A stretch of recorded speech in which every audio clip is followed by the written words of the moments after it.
flexing. Following the kid like why you keep asking same question? Grizzly going crazy, nigga. Roller coaster motor at the stoplight, catch me at the finish line flexing. Following the kid like a spotlight, why you keep asking same questions? Roller coaster motor at the stoplight, catch me at the finish line flexing. Following the kid like a spotlight, why you keep asking same questions? I remember going to school, never had the latest shoes. You was raised to make it cool, I was raised to make a move. We was playing with different bags, so I kept getting shitted on. It was motivation, telling myself stay patient. Package touchdown, gotta relocate it. If that body got took down, guess it was donated. Plug ain't from round town, but we both native. Yeah, sliding with my body, I got a Joe waiting. Can't let these hoes spend the night, ain't got no home training. Heard your damn mixtape, gave it a low rating.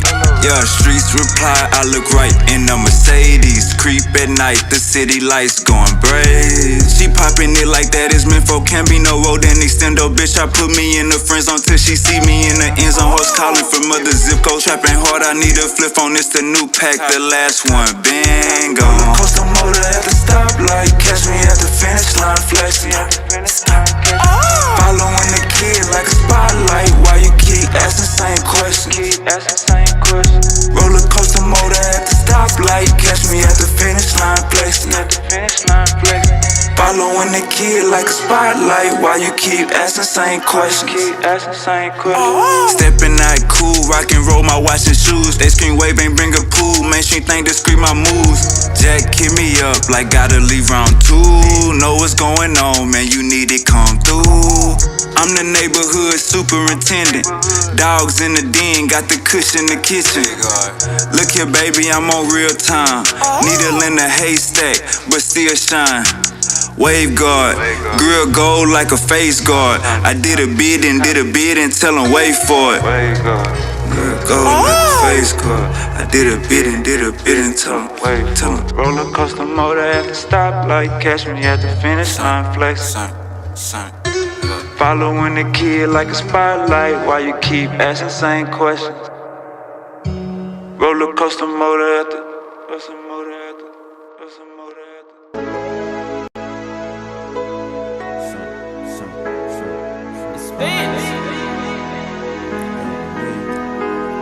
She'll be down with God, but she be down with me. She'll be down with God, but she be down with me. She'll be down with God, but she be down with me. She'll be down with God, but she be down with me. You niggas be trolling, licking on my lips, biting down, bitch, I'm rolling. Square ass body walked up like what my hoe went. In the street shit, keep it real without a trophy. Baby, what's the weather like? Wavy, get the better price. Ice on my left and right wrist, burning megabytes. Rolling up megahertz, feeling like gelling hurts. Nigga, what's your nigga, what's your network? Better find some better work. Better find some. Nigga, what's your network? Better find some better work. Look me in my eyes, Charlie. Look me in my eyes. Can you see my vision? Can you? Hey, she'll be down with God, but she be down with me. She'll be down with God, but she be down with me. She'll be down with God, but she be down with me.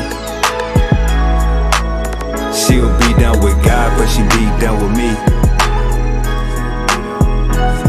Best gas on the north side, tell me what you need. Only sell cat if you sellin' it for me. Plants ain't ready, I'ma sell them in the spring. 36 bitches, gotta tell them when to leave.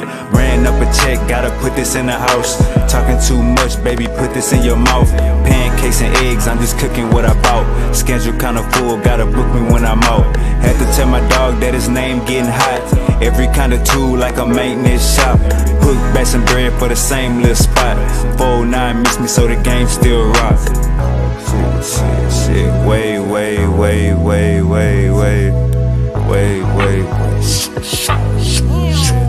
For me, she'll be down with God, but she be down with me. She'll be down with God, but she be down with me. She'll be down with God, but she be down with me. She'll be down with God, but she be down with me.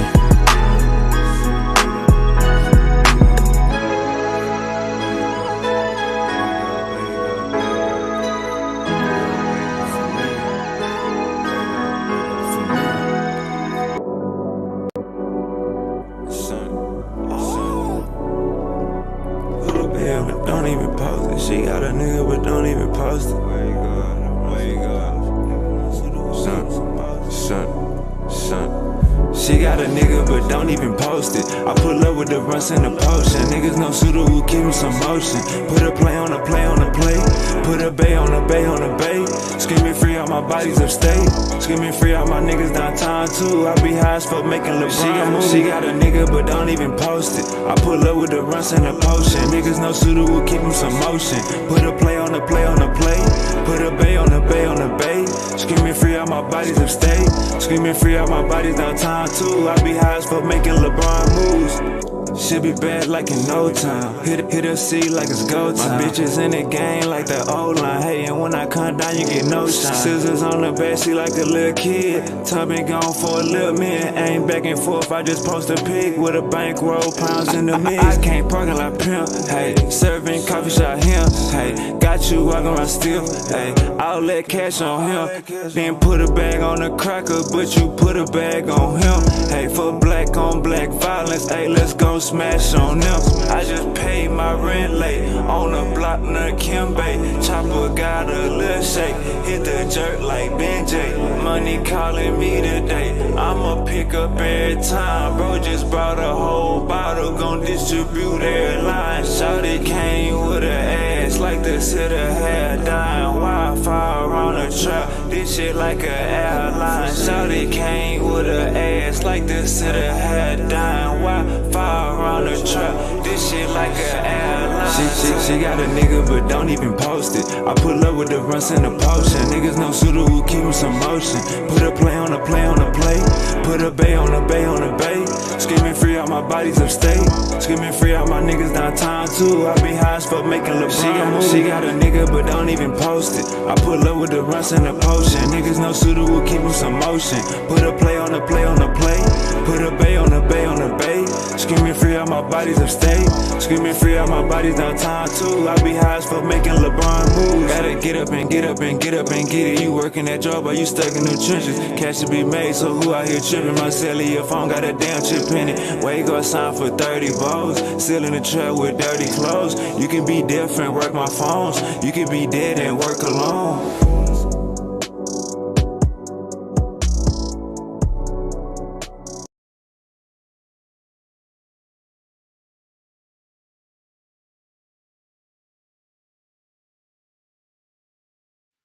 Get your cups ready.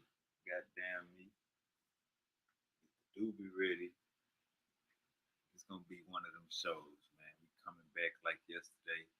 Um, I told y'all, man, I was thinking about a Malcolm X marathon. I think we might as well go ahead and do this Malcolm X marathon, man. I've been doing my research and listening to the people that was actually there, and I still come to the same conclusions. But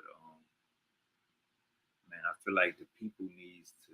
This got to be broadcasted live. The people got to hear all of this. The people got to hear everybody's side of the story. The people got to hear everything. They need to hear all the facts. You know what I'm saying? And make a decision for themselves. Hey man, how y'all doing today? Powerful Bill is goddamn only in the building. Y'all know how we do it, man. We getting to the bottom of it. You know what I'm saying? We hashing out, smashing out, and crashing out. Goddamn. Alright, get your cup, get your blunt. It's about to go down. We're gonna be reacting to Wesley Muhammad, details about Malcolm X. We're gonna basically get to the bottom of it. And if you seen the show yesterday, like, share, and subscribe, man. This show today is gonna feel like yesterday, but I'm not gonna be talking. It's gonna feel like yesterday, but I'm not gonna be talking. It's gonna feel like yesterday, but this gonna be two guys never been on this platform for two guys. Some of y'all may know Wesley Muhammad. Some of y'all might not know Barbershop Conversations. But we definitely go react to this video. Like, share, and subscribe. Like I said, man. When I was listening to this last night, man, it was pretty eye-catching to me. I'm like, man, the deceptiveness, the deceiving, man, we gotta check it out, and that's why we here. That's why we here, to get get a great understanding of what's going on. That's why we here, to get a great understanding of what's going on. All right, let's run this video. Let's run this game film.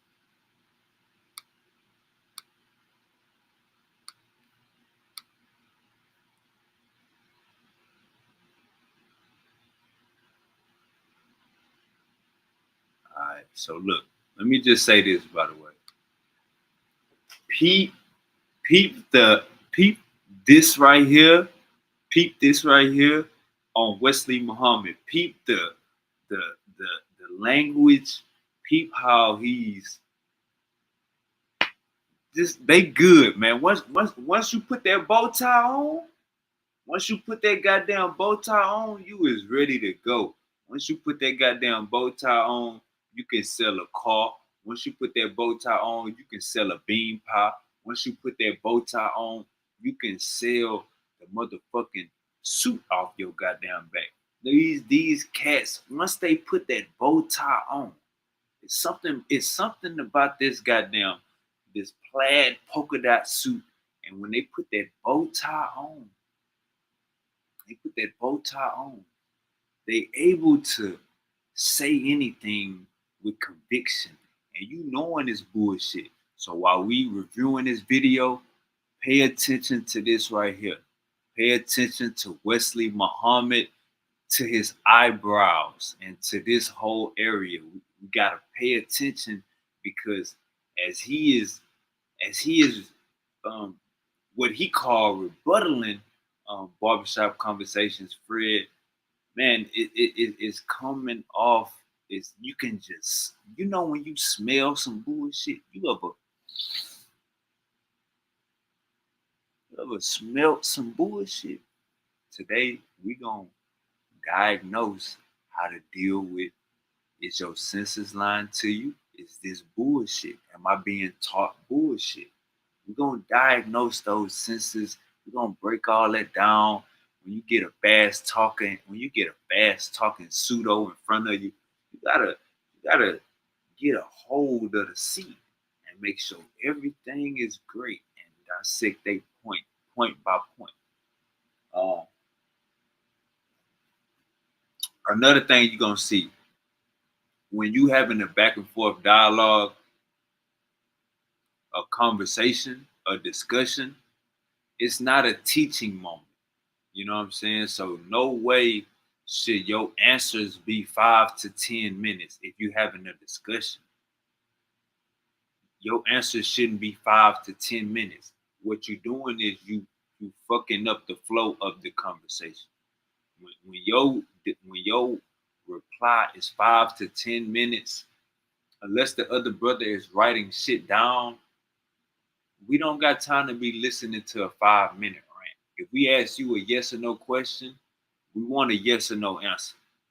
And if you got a problem, we about to clearly see that how to deal with somebody that can't answer yes or no questions. But we about to clearly deal with somebody that I think they need to get in. I think they need to get in the same room with Super Wavy and try this on. But let's check out this show. Shout out to Barbershop Conversations, and we're gonna react.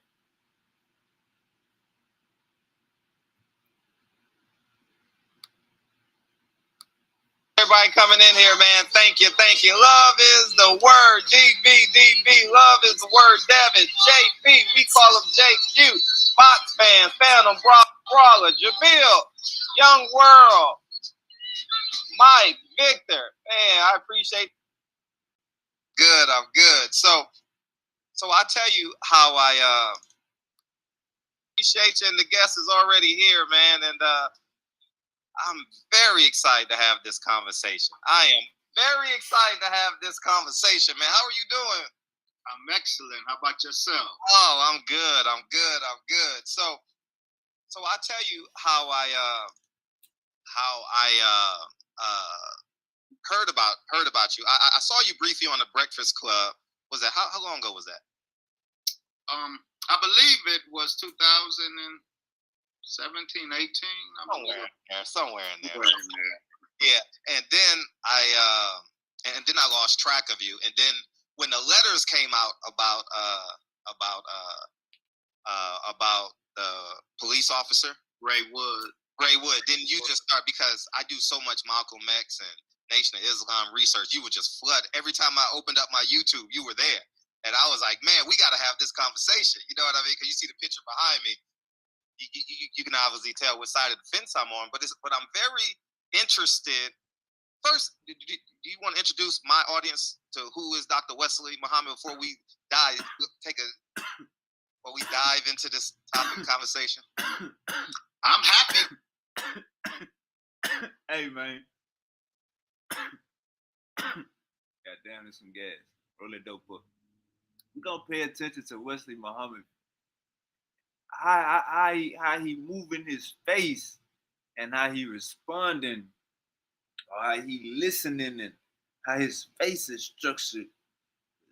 Let's just tap in. To just dive. Okay, well, let's go then. Let's go. So, my first question is, did you hear the daughter say that the letter was false? I did, yes. And I was curious why you didn't retract your videos or make an addendum. Oh, no retraction, no addendum. All right. Oh, shit. Hold up. Hey, we on this, let me unshare my screen.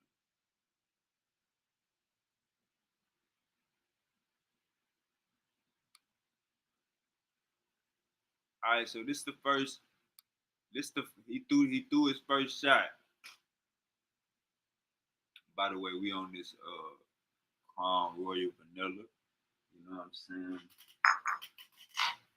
Crown Royal Vanilla mixed with a cream soda, a Shasta cream soda.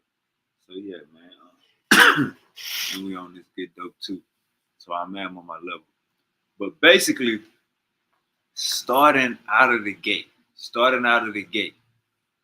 Uncle Fred from Barbershop Conversations, he asked Wesley Muhammad, he asked Wesley Muhammad if the daughter of Malcolm X saying that those letters are fake, why you didn't take down your videos about the letter, or why you didn't retract your statements.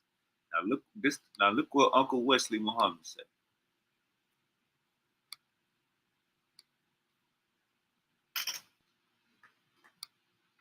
And I was curious why you didn't retract your videos or make an addendum. Look at him. Now watch what he about to say. He about to the tone and pitch and word selection is key. So let's peep what he about to say. Oh, no retraction, no addendum is necessary. I love we knew about Raymond Wood long before Reggie Wood published his letter. I watched his daughter's interview closely.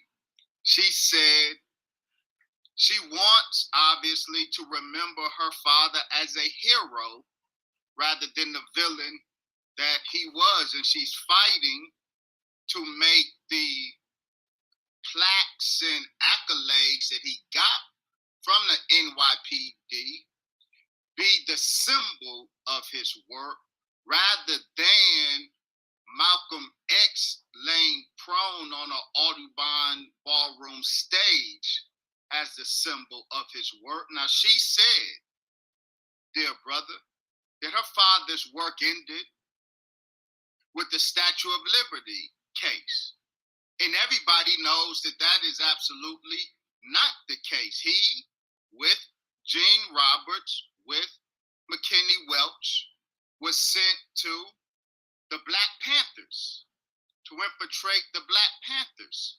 So we have what Reggie Woods revelation provided was just another detail of confirmation of what we already knew from other sources. Now, I'll close it on this.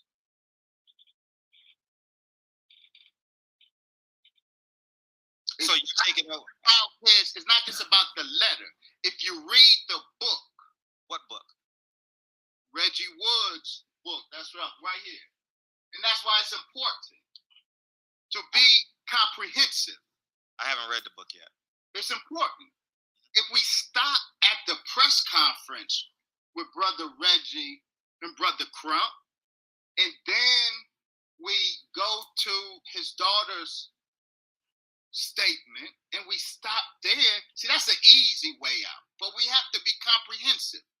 And then the book that lays out what Raymond Wood told Reggie, all of the deep. I'm gonna just say this off the muscle, off the dribble. I'm gonna just say this off the dribble. That nigga talking like a lawyer. You know what I'm saying? Like, I'm gonna be out. This ain't no barbershop conversation. You know what I'm saying? He got his books behind him. He got paperwork in front of him. He got the damn CIA files in front of him. Got the FBI files in front of him. Wesley Muhammad is clearly ready for this conversation. You know what I'm saying?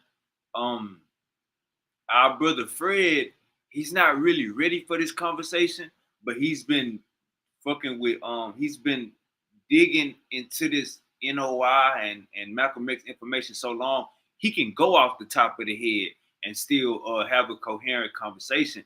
But as you see, Wesley Muhammad is quoting books.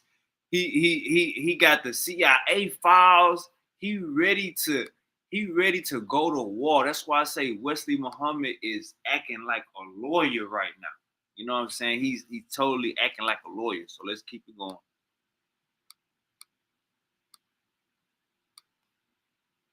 He's acting like a lawyer on the behalf of the Nation of Islam that they had nothing to do with Malcolm X. All right, let's keep going. Malcolm X assassination. Tales fit perfectly with everything that we already know. So this was not a revelation as much as it was confirmation. Confirmation. So you would perceive the daughter as a falsehood, and you're going to lean on the fact of where everything fits in. I know. I see the daughter as a loving daughter who seeks, rightly so, to remember her father as a hero. Remember, nobody wants to be associated with those horrific events of February 21st, 1965. But let's be honest.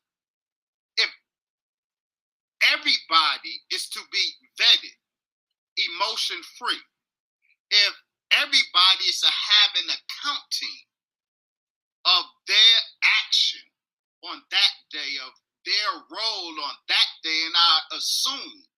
Man, y'all see, am I tripping? Why is he doing, am I tripping? Am I over here in Houston, Texas, getting lifted and on a little bit of this crown? Am I tripping? Or is he making too many facial expressions to try to seem right? Why is this nigga, one of his goddamn muscles over here that went over there? Why is he flipping his face like this in order to paint his picture? I'm trying to understand it, but let's keep going though. This is just something we gotta pay attention to. When a nigga all extra out, we gotta see what is his motive. Let's keep going. That's why you have me on your platform, because you expect or want the Nation of Islam to account for whatever role you think we had on that fateful day. And that's why I'm here. I'm happy to do so. But if nobody gets sentimental, Man, look, man. He said, and that's why I'm here. Then look at his face right now, y'all. Look at his face right now, y'all. This nigga looking like a pit bull. Now watch, he gonna smile for 4 seconds. He about to say, you think we had something to do with Malcolm X's death, and that's why I'm here. Watch how he smile. Islam to account for whatever role you think we had on that fateful day, and that's why I'm here. Watch this. Whatever role you think we had on that fateful day. On that fateful day? And your ass started smiling? But he only smiled for like 4 seconds. That's why I say, man, what is... He trying to sell us something right now. He trying to sell us that the Nation of Islam is innocent. This nigga just smiled when he said on a fateful day that Malcolm X died. Now, later on in this interview, he gonna say that Fred gonna ask him, is it true that Elijah Muhammad's son said that he want Malcolm X's tongue? Wesley Muhammad gonna say, we all wanted Malcolm X's tongue. Like, y'all just gotta listen to this shit, bro. And even when it come down to the niggas that shot him, Wesley Muhammad gonna try to paint the picture. Let me see myself. Wesley Muhammad gonna try to paint the picture that the dudes that shot Malcolm X, they not NOI because they not active members right now. So basically, the main dude that shot Malcolm X, he was kicked out of it. He was on suspension 2 weeks before he shot Malcolm X. So the dude that shot Malcolm X 2 weeks before he shot him, he went on suspension. So Wesley Muhammad is gonna be like, he's not even NOI. You know what I'm saying? Like, bro, you gotta read between the lines, and Fred gonna catch it. Fred gonna catch all of it. Let's keep going. And that's why I'm here. I'm happy to do so. But if nobody gets sentimental about us, everybody says that regardless of your feelings of the matter, we have to look at the facts coldly and objectively. Then likewise, Raymond Wood's daughter is a loving daughter, and I love her and honor her. But her desire to continue to see her father, who was a bossy agent, who was an infiltrator of the black community, we would not give Gene Roberts a pass because his loved ones wants to rehabilitate him in a public square. So no, I don't see her as anything other than a loving daughter who prefers her father to be remembered as a hero rather than a villain. So you believe the Nation of Islam played no part in the assassination of Malcolm X? The Nation of Islam as an institution played no part. Now look, now listen, guys. Like, come on, gang. Come on, gang. Come on, gang. Listen to what he just said. Like, Fred kept it short and sweet with him. So the Nation of Islam didn't have nothing to do with Malcolm X's murder. He said, not the Nation of Islam as an institution. Like, y'all gotta, he ain't say, it wasn't, he ain't say, nah, it wasn't none of our Muslim brothers. He said it wasn't the NOI as an institution. I listen real closely to his words, man. That's why you can It be our own people, man, be blindsided by religion, saying wild shit. In this interview, he gonna go on and say that Elijah Muhammad is God. He gonna go on and say Elijah Muhammad is divine and supernatural. Let's keep going. In the murder of Malcolm X, the Nation of Islam is not responsible for the murder of Malcolm X. That is a fact. If one of the shooters admits to being a follower of the Nation of Elijah Muhammad, doesn't that constitute him as a Nation of Islam member? Well, I would like you to tell me which shooter. We can go down the list and talk about all of the shooters and properly identify the shooters. But let me state this general point and principle. No, we don't have to be general. We can be exact because the facts are there. Yeah, it is. But don't miss the forest for the trees.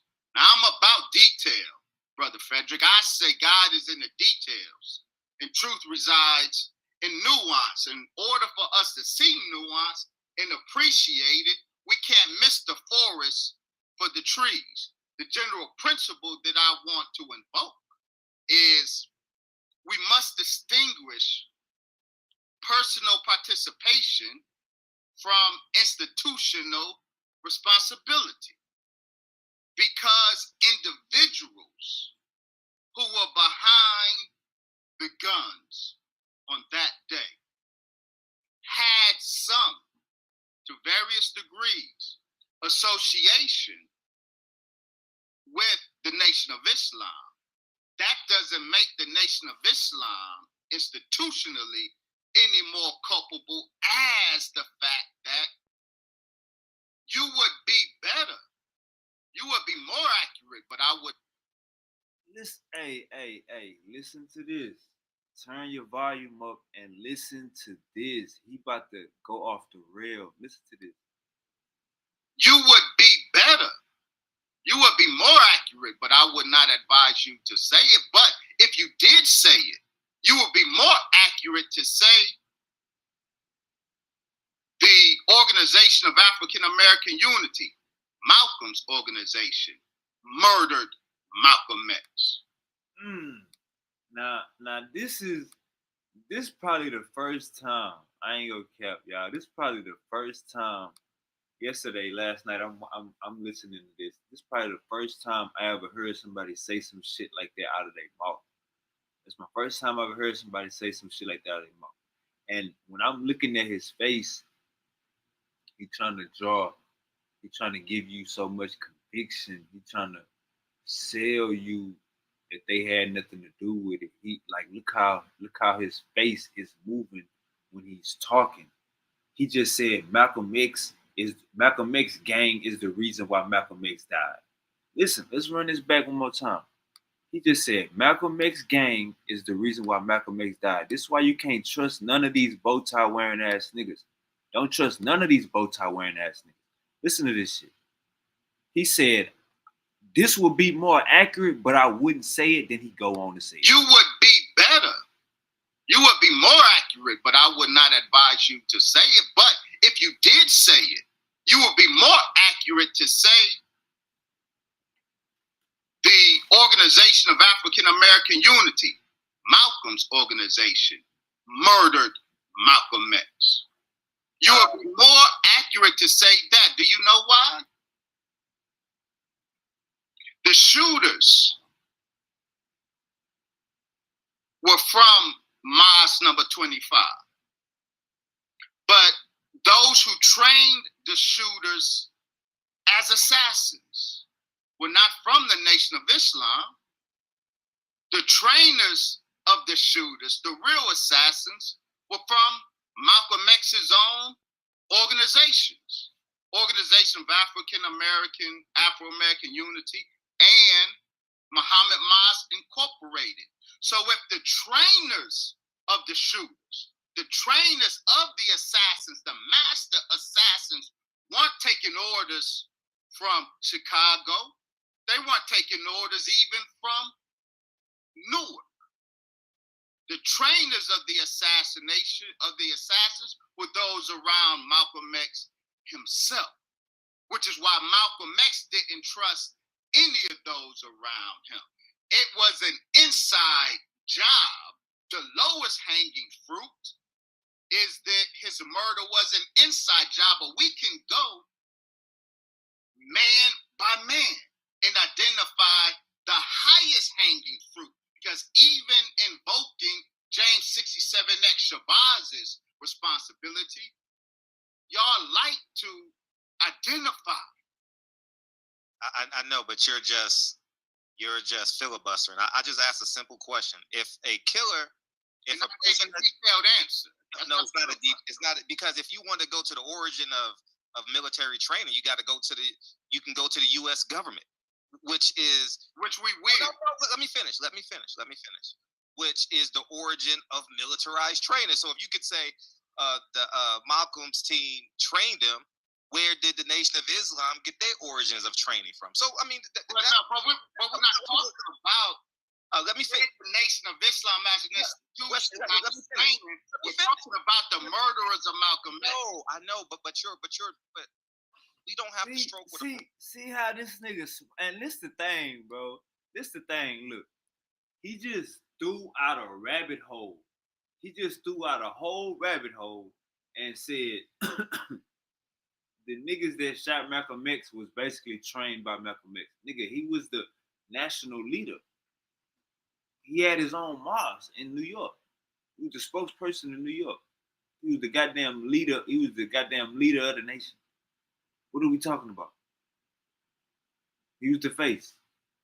So what do you mean they was trained by? Of course, nigga. He ran New York.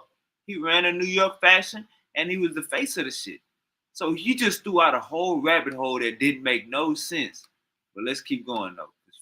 Fred got a little information. Broad brush, because we have 56. We're not. We got names. We're being very specific. No, you're not. I invoked the name of James 67X. I invoked the trainers. Ask the question. Let me respond to you. I let you talk, and then I responded, and you cut me off. Oh, okay. Hey, by the way, y'all, we 15 minutes into this show. 15 minutes into this interview, and they already arguing. So somebody gaslighting. All right, let's keep going. Yes, sir. Yeah, no, you don't have to serve me. We just gonna have a casual conversation. We're gonna get hot and cold, wherever we want to go. And in every temperature, it's yes, sir, because you are my brother. That's how we are trained, and I don't stop my training because I'm on your platform, dear brother. It's yes, sir, and no, sir, because you're my brother. And this is a conversation of respect. I respect you, as difficult as it may get. I still respect my brother. I know. So the simple question is, if Tal Myers, we'll call him by his original name, Thomas Hagen, admits that. That's not his name. Okay, well, we can. Thomas Hagen. Thomas Hagen. Okay, if he says he is a follower of Elijah Muhammad, and he went and got the guns, how can you exclude him from not being a nation, not being a member of the nation? It's really simple. He admits to it in an affidavit. I thought I was right. He said it in an interview. I thought I was doing the right thing. And then when I went to jail, the Nation of Islam did not support me. Was I a puppet? He said he was 50-50 on it. You've seen the interview, and I'm pretty sure many people have seen the interview. So at the end of the day, if you're going off, and that's why I wrote this down, being comprehensive and details. If a man has a consistent story for 65, 75, for 25 years, 1977 was the affidavit, and 1980 he gave another. For 25 years, he said the same story. You said comprehensive. And he said, and he's been very consistent. Doesn't that make it an absolute that he was a member of the Nation of Islam? No. Okay. It has been. Did y'all hold on. Did y'all literally just hear this? Did y'all literally just hear? My bad, Martin. You can come back on. My bad, Martin. You can come back on. He just broke it down to him, and he still said no. Like, bruh, like you niggas is brainwashed. Let's keep going. Consistent. And you are not really being comprehensive. Let's walk through it. So now let's have a dialogue, dear brother. This is not a debate, it's a conversation. So let's be clear on what we're talking about, because we aren't always talking about the same thing at the same time. So let's talk about the 5 assassins that showed up on that day.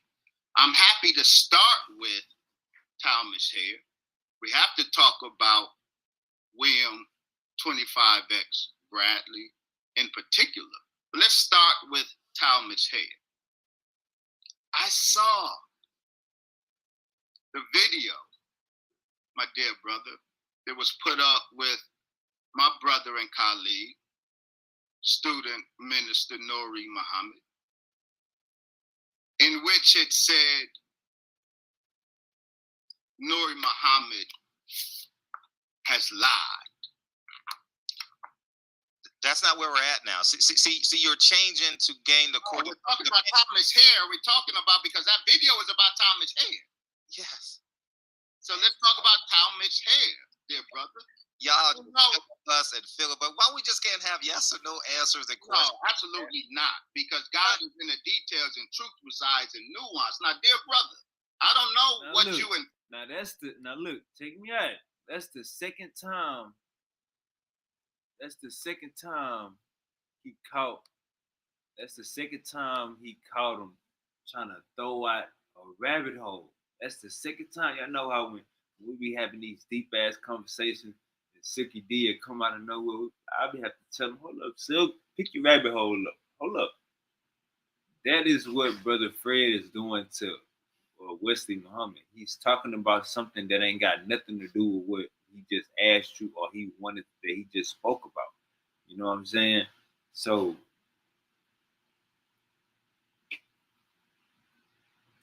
this time he said he filibustering. This time he called it out. Say, nigga, you filibustering. All right, let's keep going.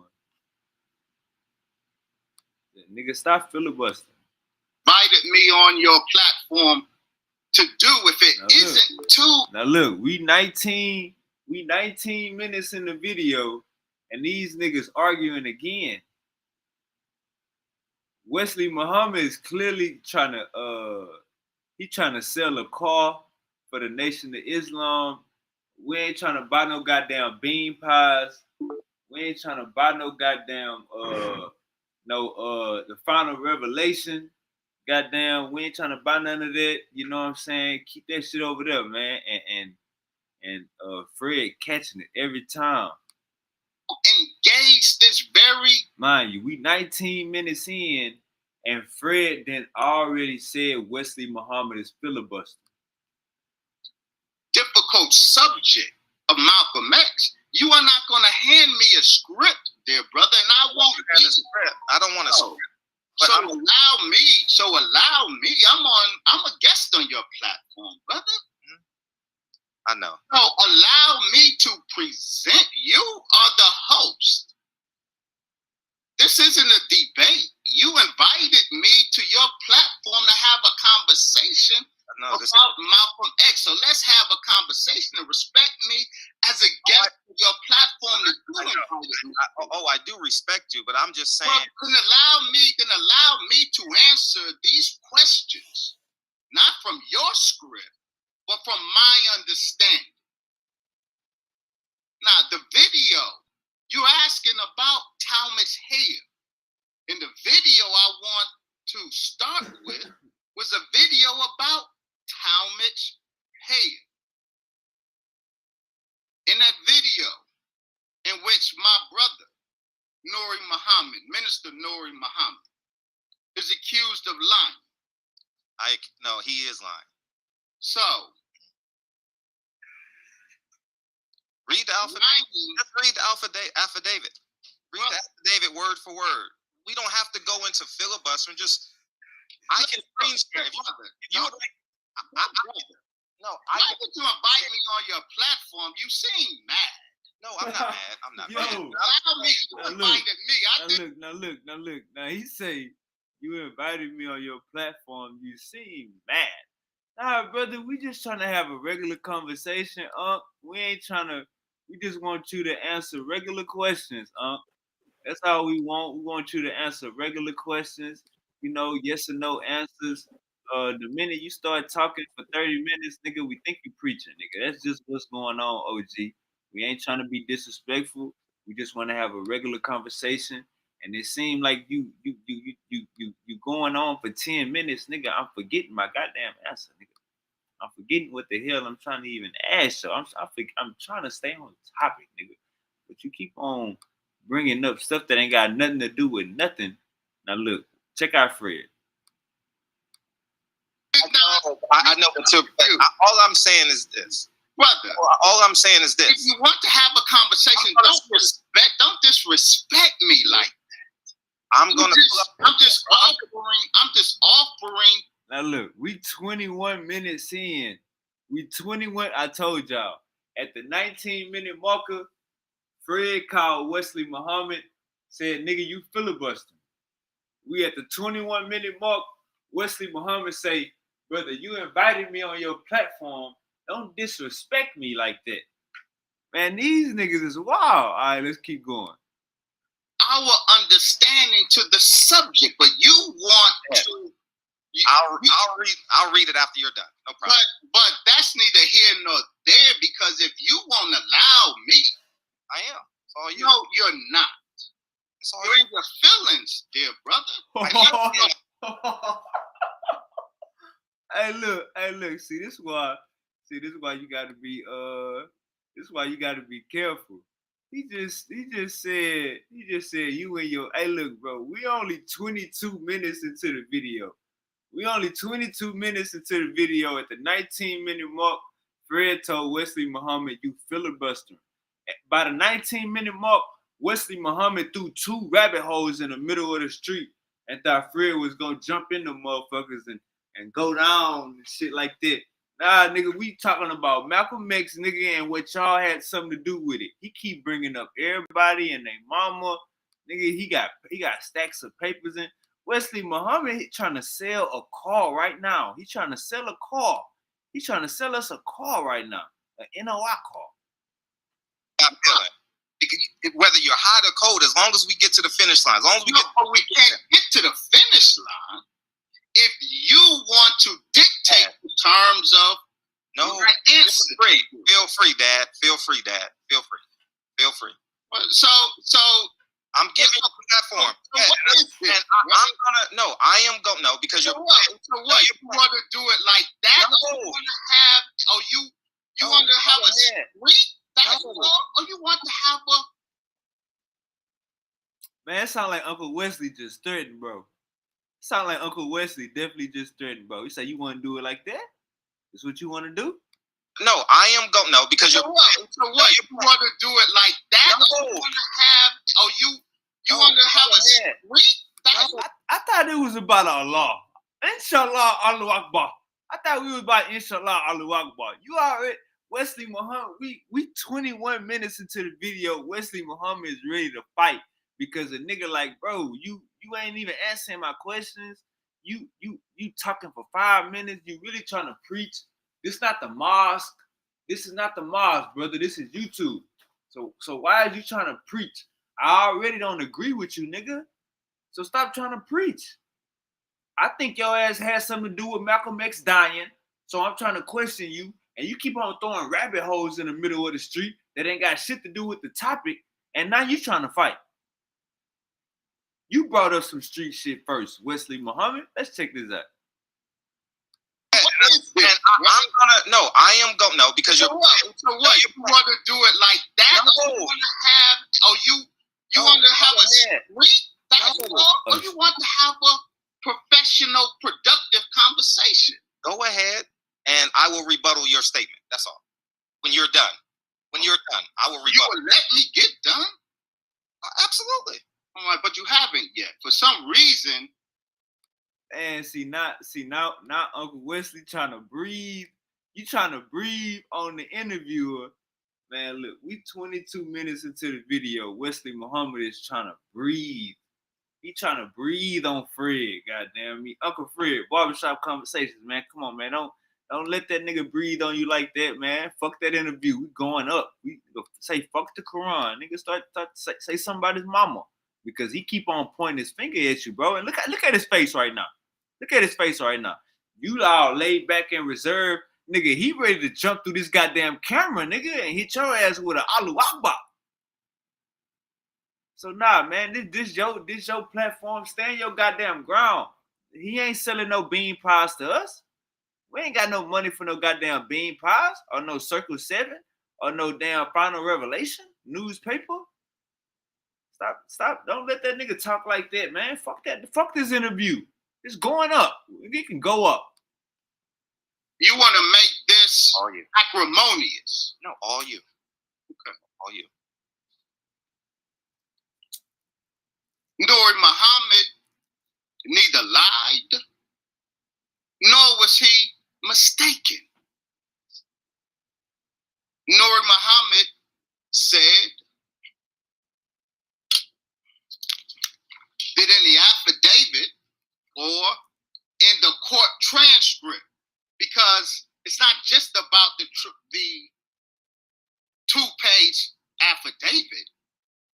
It's also about the 3,000 pages of the court transcript, which I read every page of it, but I know it's easy to read 2 pages of a transcript and watch 5 minutes of a YouTube video.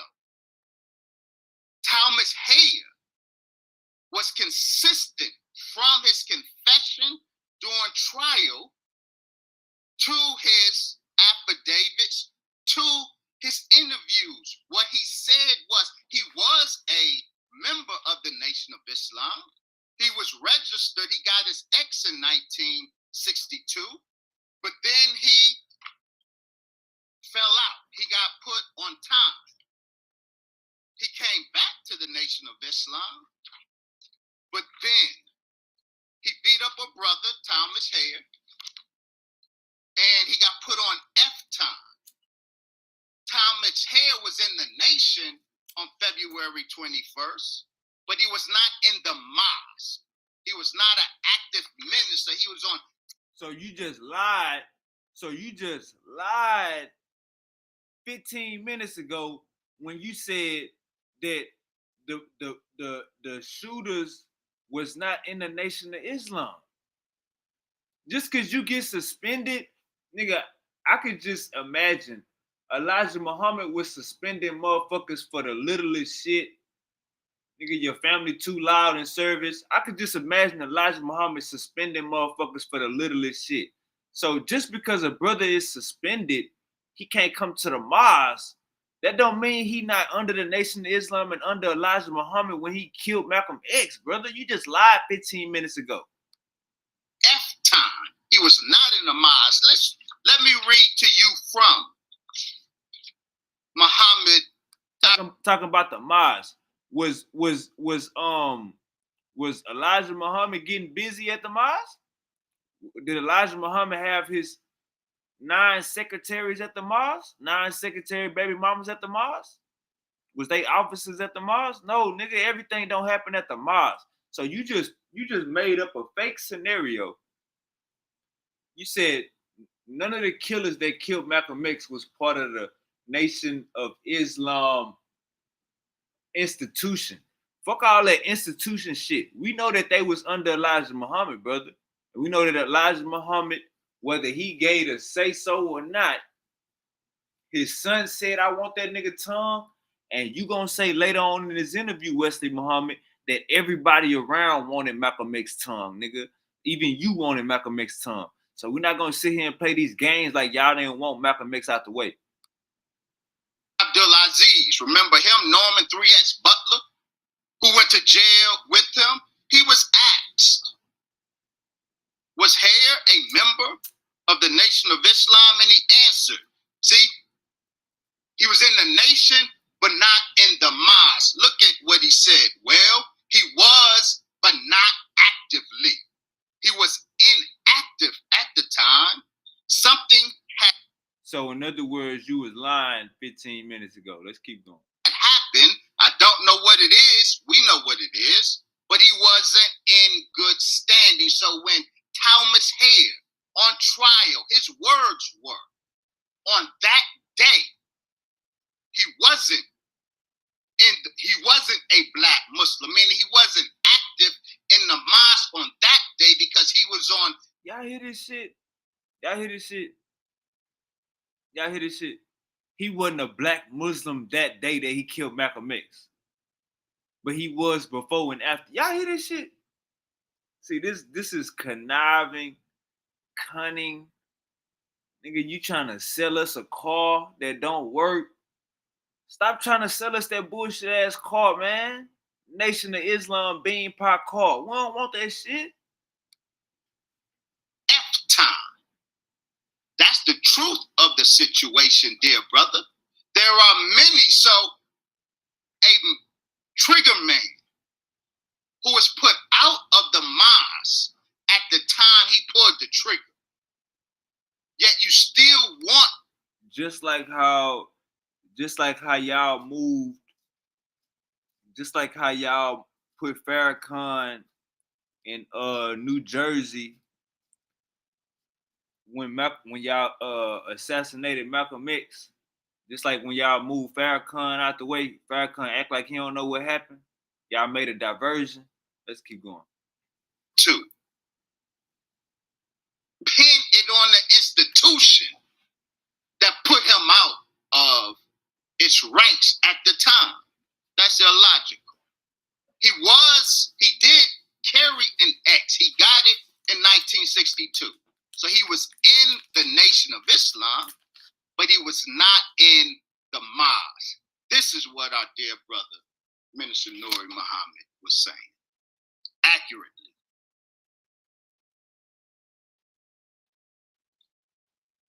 So was he following the teachings of Elijah Muhammad? No. Well, in pulling that trigger, Man, y'all hear this shit? Y'all hear this shit? He was about to say no, then he caught himself. He was about to say no. See, when a pseudo, you just gotta keep asking that. He pretty much asked Broski the same exact question 5 minutes ago. You want to know what was going on during them 5 minutes? Wesley Muhammad was filibustering and laying down fake rabbit holes. That if you smart enough, check this out, man. When you have, because this ain't got this can go for pseudos, people that don't know information, and liars. All you gotta do is ask the same. If they not answering your question, let them get all that bullshit out. Come on, yeah. We went right down the street. We went back across the back walls. All right, then ask that same question again. Because you ain't give me the goddamn answer. He just asked him the same exact question again. The nigga was about to say no. He caught himself and say, well, when he was pulling the like, come on, brother. He was a follower, brother, of the NOI, brother. He was a follower of the NOI, brother. And you know what the energy was surrounding Malcolm X, brother. They didn't give a fuck. The nigga was a dead man walking, like he said. So was he following the teachings of Elijah Muhammad? No. Well, in pulling that trigger, he was. Was he No. Was he following the teachings of Elijah Muhammad? The teachings of the Mosana boy Elijah Muhammad was leave Malcolm alone. I'm not talking about him. I'm not talking about what Elijah Muhammad said. We'll get there in a second. Oh, I'm just asking. No, you're asking me, was he following the teachings of Elijah Muhammad? That's what you asked me. And I answered you, no. The teachings of the Mosana boy Elijah Muhammad on the matter we're discussing was leave Malcolm alone. Okay, now, when he pulled the trigger, how was his teachings leave Malcolm alone, but his son is saying he want Malcolm X head on a platter, Malcolm X tongue on a platter? Malcolm X was almost assassinated 3 or 4 times before he actually got assassinated. So they threw the firebomb in his house on Valentine's Day, February the 14th. He died on February the 21st. The nigga they threw a bomb in his house on February the 14th. That nigga caught on a flight to go do a damn interview or a speech that same goddamn day. Like nigga, if we get a cough, nigga, if we get a headache, nigga, we quitting work.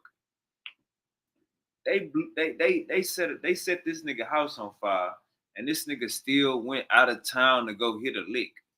You know what I'm saying? Like, bro, this like Malcolm X was different, and them niggas hated that shit. Was he doing it in favor of the teachings of Honorable Elijah Muhammad? He was doing it because he was offered money to do it.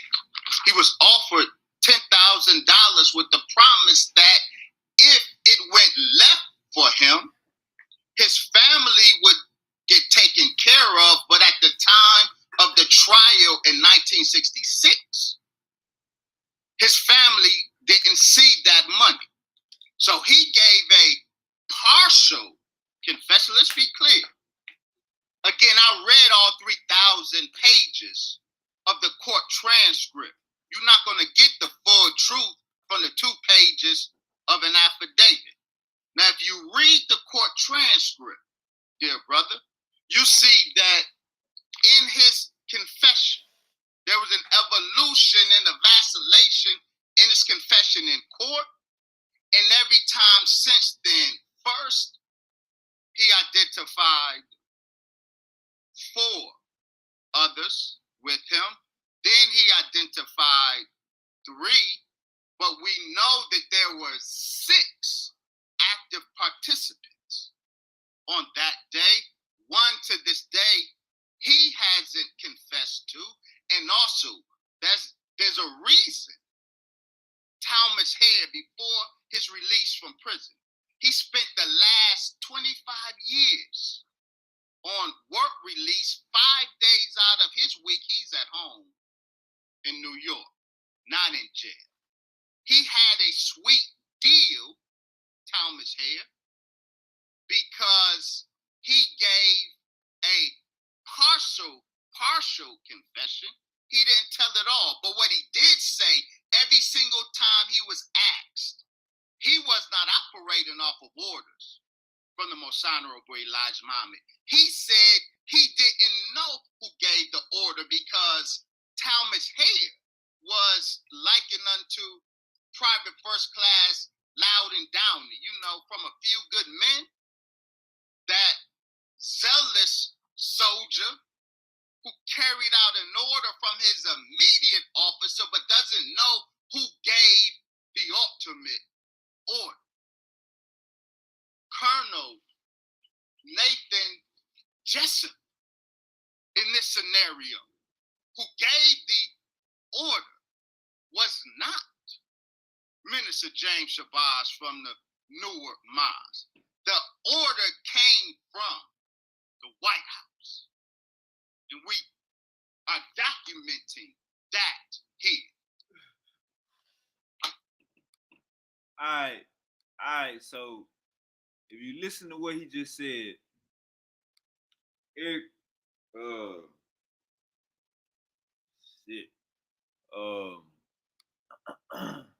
Wesley Muhammad said that the White House paid Muslims to kill Malcolm X. That's what Wesley Muhammad just said. He said the White House paid some Muslims to kill Malcolm X. And early in the video, he said that the dudes that did it was trained by Malcolm X. So he insinuating that I guess CIA or FBI got into Malcolm X's crew, his new crew, the UOAA or something like that, United States of African American Unity or something like that. He's saying that they got in the mix and hired one of Malcolm's men to backdoor him. That's what Wesley Muhammad is saying right now. All right, let's keep going.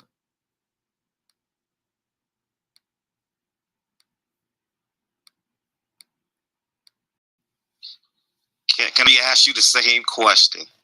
Was he following the teachings? I answered that explicitly. No, I answered it twice. No, he was not following the teachings of the Nation of Islam. The teachings were leave Malcolm alone.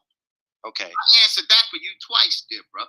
Okay, so in the affidavit, he also says that he did it because Malcolm X was speaking disfavorable about Elijah Muhammad, and he thought that he was being very disrespectful, and he wanted to do it, and I'm paraphrasing, in honor of Elijah Muhammad. Is that a fact? Yes, he two facts. No, that's no, it. no. That's all I asked. Is it a fact? The answer is yes. Is it a fact that there's two facts? He was a registered Muslim from 1962. He loved the Honorable Elijah Muhammad, but he was asked, he said the reason he agreed to the murder was because he was offered money. That's what he said. The reason he agreed to participate in the murder is because he was offered money. So the question isn't whether he loved the Honorable Elijah Muhammad or not. The question is who gave the order, and he never said, and he said specifically that he has no knowledge of the Honorable Elijah Muhammad giving such order. And so institutionally, the Nation of Islam cannot be held responsible. But I want to talk about William 25X Bradley. Talmadge Hayer was a private in that army. William Bradley, who the Netflix documentary focused on, and I hope we can unpack the Netflix Who Killed Malcolm X documentary. That documentary focused on William 25X Bradley. Now, what's important about William 25X Bradley, let me show some.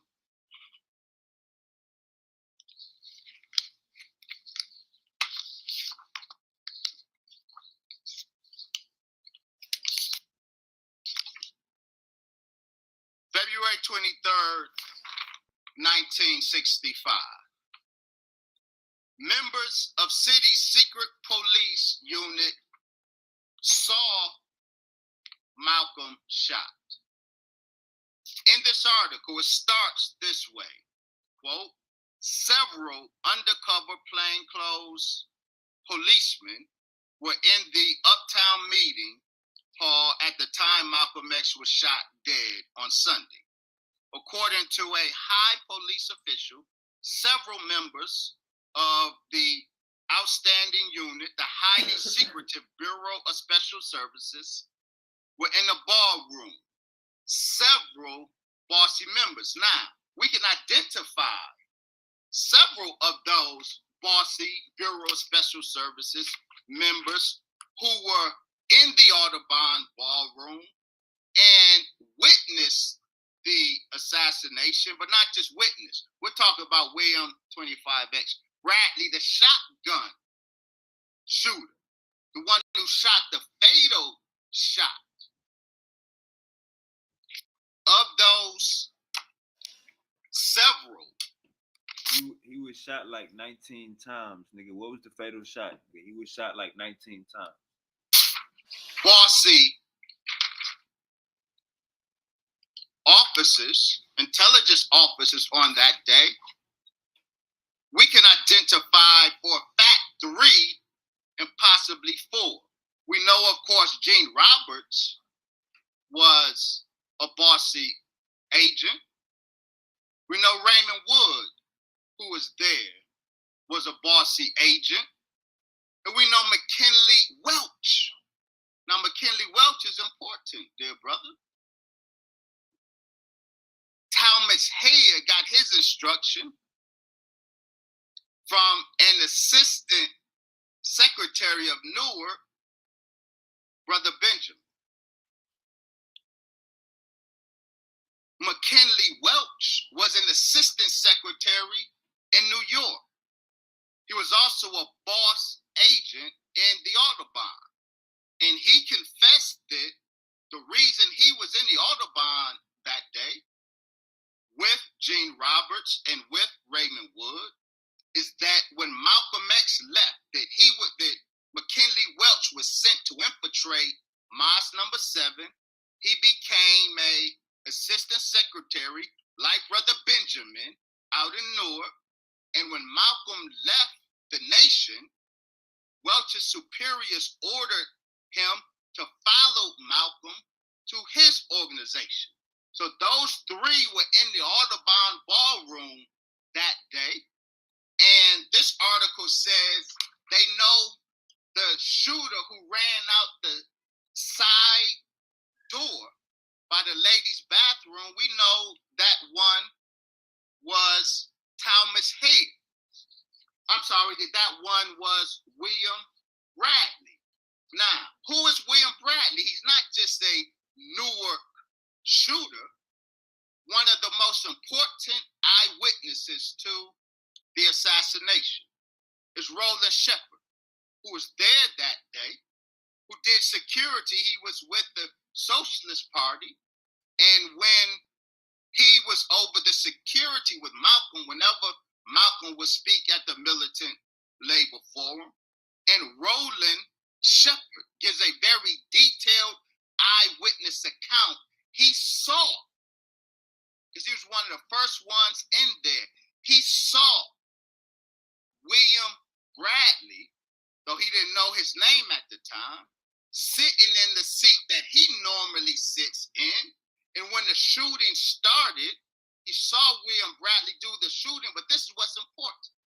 2 weeks after the assassination, the New York Police Department called Roland Shepard in to interview him about what he saw. Roland Shepard is on record saying that when he went to the New York Police Department, there he saw the same man who was at the Audubon ballroom wielding the shotgun. He saw William Bradley walk into an office at the New York City Police Station where he was being interviewed at. He is one of the most important eyewitnesses who identified not just Talmadge Hayer on the scene with the shotgun, but 2 weeks later as an officer at the New York City Police Department. Now, those are great details, but we already covered that because you just told me 10 minutes ago that yes, he was he was a follower of Elijah Muhammad. So I mean, those details are great, and it makes for a safe landing. I understand that, but we already answered that. You said yes, he was a follower of the nation of Exactly. Okay, who are we talking about? Hayer. So we're clear on that. We're clear on that. I understand these details are great. And I'm not discounting or discrediting. In the details. We're talking about who's responsible for his murder. Talmadge Hayer was a patsy.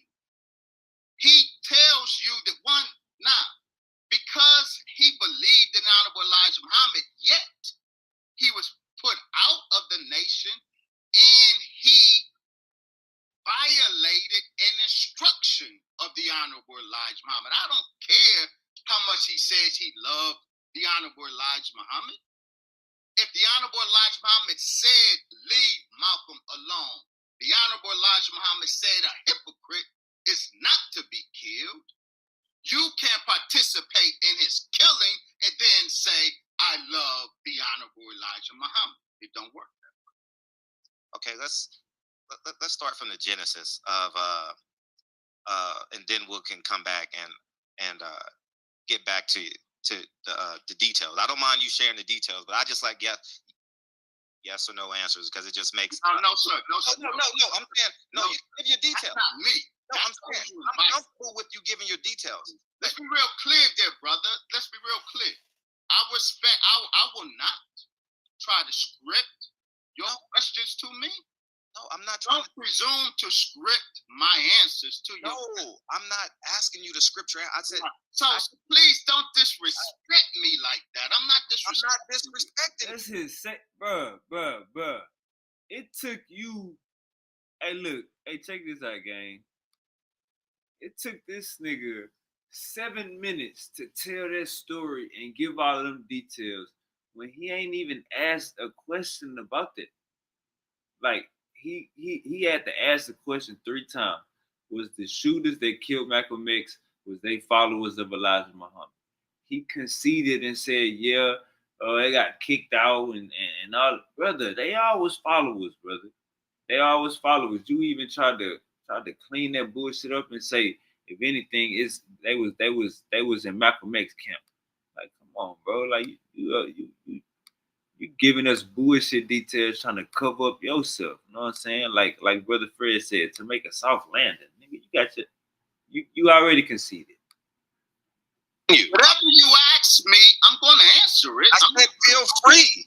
I'm telling you, feel free. Yeah, but you're double speaking. You're saying feel free, but then you tell me only give you a yes or no. I said in addition to. I said, and feel free to give your details because it makes it easier for the people that are listening. I didn't interrupt you when you spoke for 15 minutes just now. I'm just now. And because if you want to know from me, then whether it's 5 minutes or 15 minutes, you're going to know from me. Now, if you invited me on your platform for another objective, then state it. And let's see if we can dance. No, I don't. We may or we may not be able to. All right. So if you invited me on your platform because you want to hear my and our perspective, then ask the question as you desire, but allow me to answer your question as I desire. I did. I'm saying I did. Did I interrupt you? I did. You're just filibustering because you want to. No, see, I'm not filibustering. You want to be dominant, and I'm answering your questions. I know, but you don't like. No, I don't mind how you. No, I don't know. Your answer is fine because you answered my question. Let's continue. Now, can I just say something without interruption? Yes, sir. You answered the question. It just took you 20 minutes. I'm comfortable with that. But see, every time you say that, we disrespect. How come I can't say something? How come I can't speak? Because you're being insulting unnecessarily, dear brother. How come I can't speak? Get your old yellow ass on, man. Speak. I let you talk for 15 minutes. You can speak. I want to be respectful. But you're being insulting for no reason at all. How am I being insulting when I said you spoke for 20 minutes and you answered the question? I have no problem with that. If you said you're on my platform, I asked the question and you can answer it as long as you want. So then, if that's the case, then we should have no more talk about how long my answers are. I don't mind you. I just said that. We should hear no more about how long my answers are. I just said that. Okay. You can. I don't mind you having a dominant personality. I don't mind. I know you. See, brother, that's the point I'm making. Game recognized game. I'm not game goofy. To insert comments like that, insulting comments like that, dear brother, you invited me to your show. I haven't to talk about Malcolm, and I'm only offering you my perspective, but you are, in truth, being a weasel at moments. So what? Man, he just called. Hey, look. See it? You gonna say I'm disrespecting you? You gonna say I'm disrespecting you? How far we is into the show, gang? We only 40 minutes into the video. You didn't told Uncle Fred he disrespected you 3 times. Now you calling him a weasel. In defense, Uncle Devil's Advocate, Uncle Fred says you filibustering twice because he asking you regular questions and it's taking you 20 minutes to answer. I don't know if these bow tie niggas got a script. I don't know if these niggas reading AI now. I don't know what's going on, but Wesley was not ready. We're on different sides of the fence. But we can be respectful and productive in our conversation. Yeah. Even if you think we're on different different sides of the fence. You haven't Can I? discussed with me yet. I You don't know. I can't Stop even crying, get a complete nigga. thought out with you. You overtalk me. Man, stop all that crying, man. You got this suit on and shit, smiling, and then you about to be looking mad in the other minute. You NOI niggas bipolar. You about to talk again. You called. I never called you out your name. You called me a weasel. No, I didn't. I didn't. We get into that point. Can I speak?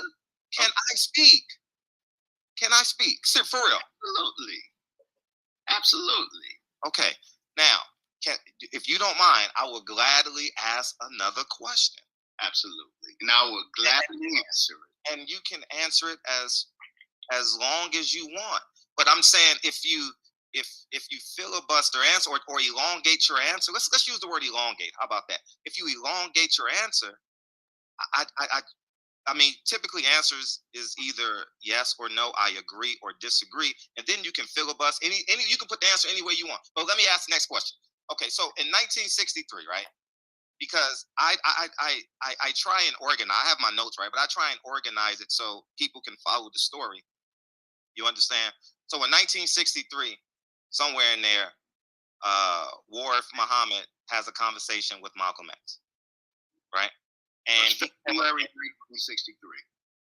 It was early 63. I don't want to, feel free to interject the dates and all that, but I'm just trying to keep it aligned for the audience, right?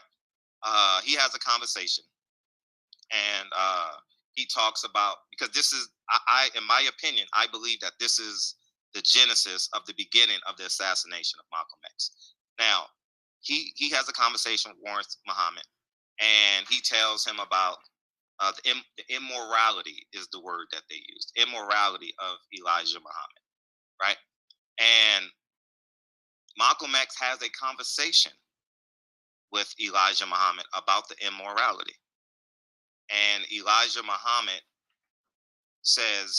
he admits to it, according to Malcolm, as a quote, he admits to it, and he uses parables. He uses parables to justify the claims. Now, my question to you is, were those Elijah Muhammad's wives? They absolutely were. And the history, as you gave it, is that it's not the history, nor is that what Malcolm said. So the conversation with Wallace happened during Savior's Day, February 1963. Yeah.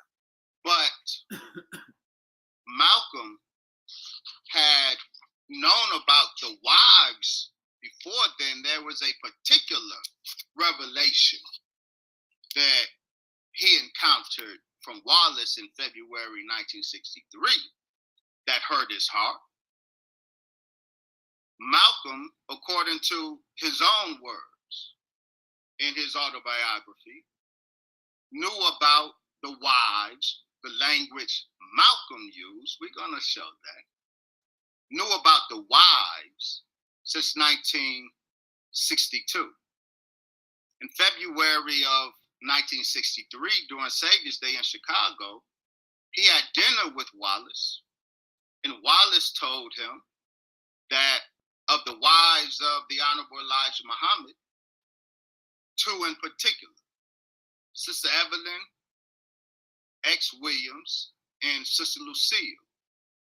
That hurt Malcolm to find that out, because Malcolm was previously engaged to Sister Evelyn, but a week later. Whoa. So look, gang. So look, Elijah Muhammad took Malcolm X's fiance and got her pregnant. Elijah Muhammad, Malcolm X had a fiance in the church. Malcolm X had a fiance in the church. She became Elijah Muhammad's secretary. Elijah Muhammad got her pregnant. Malcolm X is supposed to be engaged to this girl, meaning he about to make her an honest woman. He about to make her his wife. Elijah Muhammad took Malcolm X's fiance, got her pregnant. That is what Wesley Muhammad is saying, and I heard that too by another captain. I can't think of his name right now, but we was listening to him yesterday. He also said that, but I kind of brushed it out. Listen to this.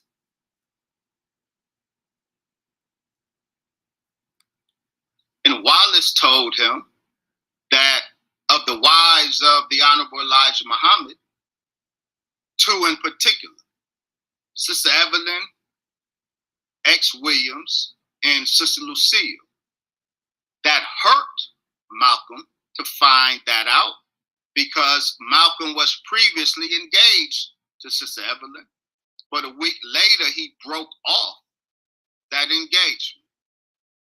That hurt Malcolm.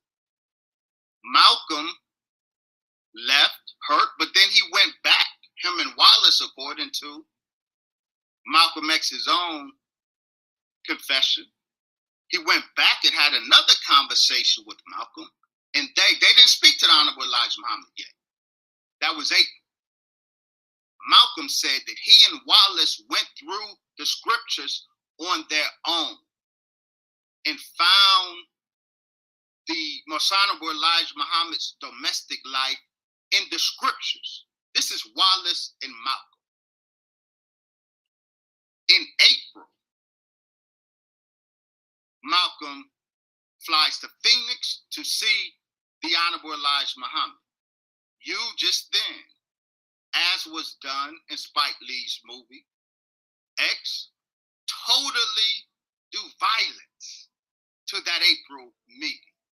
It is absolutely not the case that Malcolm confronted the Honorable Elijah Muhammad and the Honorable Elijah Muhammad tried to justify it with scripture. The exact happened. Let me read to you what Malcolm said. Said, quote, what are you reading from? No, I know where you're reading from. Malcolm X. No, I'm saying where. This is page 140. I'm sorry, page 305.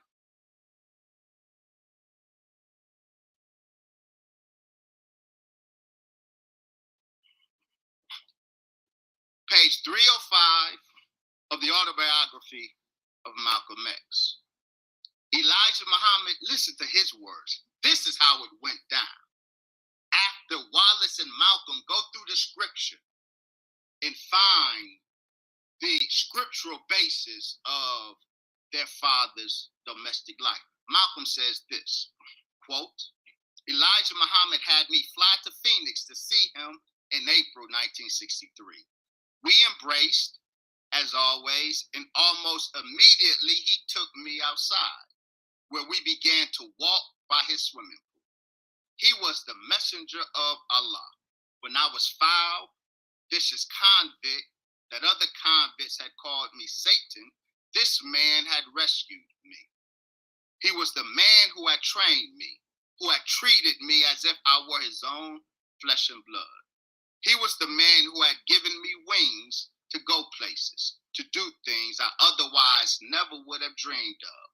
We walked, and with me caught up in a whirlwind of emotions. Well, son, Mr. Muhammad said, what's on your mind? Malcolm says, plainly, frankly, pulling no punches, I told Mr. Muhammad what was being said. And without waiting for any response from him,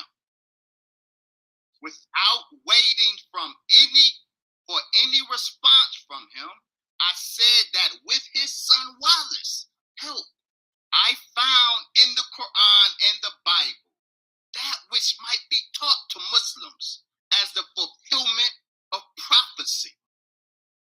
The Honorable Elijah Muhammad said to him, son, I'm not surprised. You always had a good understanding of prophecy. See, the wicked deceivers flip it. It was Malcolm who told the Honorable Elijah Muhammad what he was hearing, and at no point did the Honorable Elijah Muhammad try to justify it. Malcolm didn't even allow his teacher to respond. He let him know that he and Wallace found the scriptural support for his domestic life, that his domestic life So basically, what he's saying is, Elijah Muhammad got 6 of his secretaries pregnant. One of them was Malcolm X's old fiance, and Elijah Muhammad was backing that up by using the Bible. I guess with polygamy in the Bible, people that had more than one wife. I guess that's what Elijah Muhammad went to. Is a matter of a fulfillment of prophecy. So everyone who makes the Honorable Elijah Muhammad trying to justify to Malcolm, they are doing violence to Malcolm's own account of what happened. So, are they wedding certificates, wedding marriage licenses, and if Claire Muhammad was it 1919 they got married? I'm just asking questions, and no, there are some questions. So, and part two to that is, why did he suspend them? Why did he suspend the women? One. And why was it not public? Why was it not public for him to be in the presence of them during Savior's Day? So this the whole thing, gang. This the whole thing right here. Two of the women was filing paternity lawsuits, and we talked about this yesterday. Two of the women was filing paternity lawsuits because they said he's acting like he's not the father of the kid, like he not treating them like they wives. So two of the women filed a paternity lawsuit against Elijah Muhammad. One of the women was Malcolm X's old fiance. The two paternity lawsuits got dropped because they couldn't subpoena Elijah Muhammad. We talked about that yesterday. All right, let's keep going. And it's the same dude we was listening to yesterday. He said he know one of the women, and he said, man, we're gonna get to it if we got enough time today. Let's keep going. I.e., when he's traveling, having speaking engagements. Excellent. But like basically, he don't have no pictures with some of these wives. Like he basically was not claiming some of the kids and some of the wives. That's basically the point that Silent Heroes or Uncle Fred is trying to get across to Wesley Muhammad. Questions. Mm-hmm. Again, they were wives, as Malcolm knew and always stated until he left the court June 14 and 15 of 1964. Let's hear first from the women. As Sister Lucille said, quote, he told us we were his wives. What year was that though? Because that changed. No, this is in 1960. This is 1964. 1965. This was after Malcolm had convinced her and Sister Evelyn to file paternity suits against the Honorable Elijah Muhammad. Malcolm convinced them. Malcolm secured attorney Root. And at that time, Lucille's words were, quote, he told us we were his wives. Let's quote Malcolm's words. Then we're going to get to wives. In the courtroom, this is the transcript of the Queen's Court hearing for the house that Malcolm was residing in and that the Nation of Islam was reclaiming. He was represented that day by his attorney, Percy Sutton. This is a transcript of his words, a partial transcript. Look at what Malcolm says in court. Quote, tell them the date so people know, because you're big on details. Yeah. June 14, 1964. And this is over the home, right? It's over the home. In Queens, right? In Queens. Malcolm says in court on that day, quote, I said I would have kept the whole thing secret and private if they would have given me a hearing. They would rather take the public court than keep it private among the Muslims simply because I told Joseph that the Honorable Elijah Muhammad had taken on 9 wives. Simply because I told Joseph that the Honorable Elijah Muhammad had taken on 9 wives. But let's not stop there. This is the New York Post. It is February 23rd, 1965.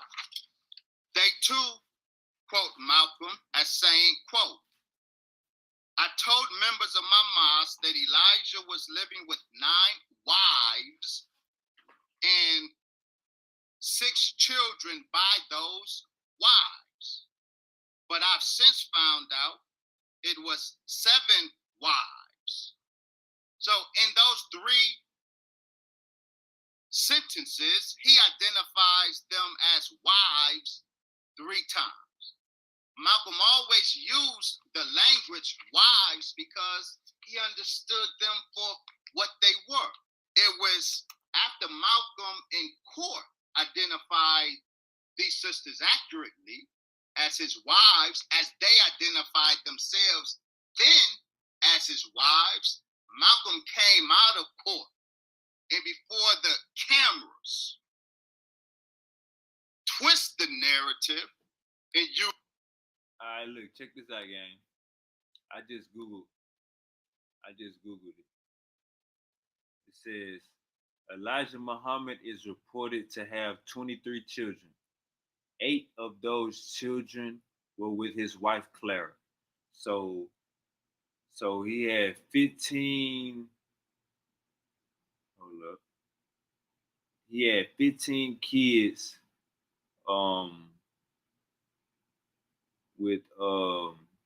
With different baby mamas. 15 kids with outside of him and Clara, and the remaining were from other relationships. 19 of those children filed lawsuits against the world community of Islam, the Nation of Islam's successor, seeking status at their heirs as his heirs after his death. So you got 19 kids that he basically didn't even claim, type shit. Man, come on, let's keep going. Let's keep going. Getting to the bottom of this. I think Uncle Wesley over there sweating. Uses the language teenage secretaries. He didn't say that in court. He said it trying to win in the court of public opinion, but in the actual court, he still stuck to the truth.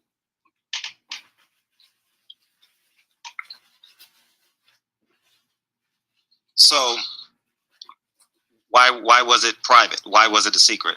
And why did he suspend them if they were his wives? Why did he was very aggressive as it pertains to being a father to those kids, and aggressive like with his dialogue, with his energies,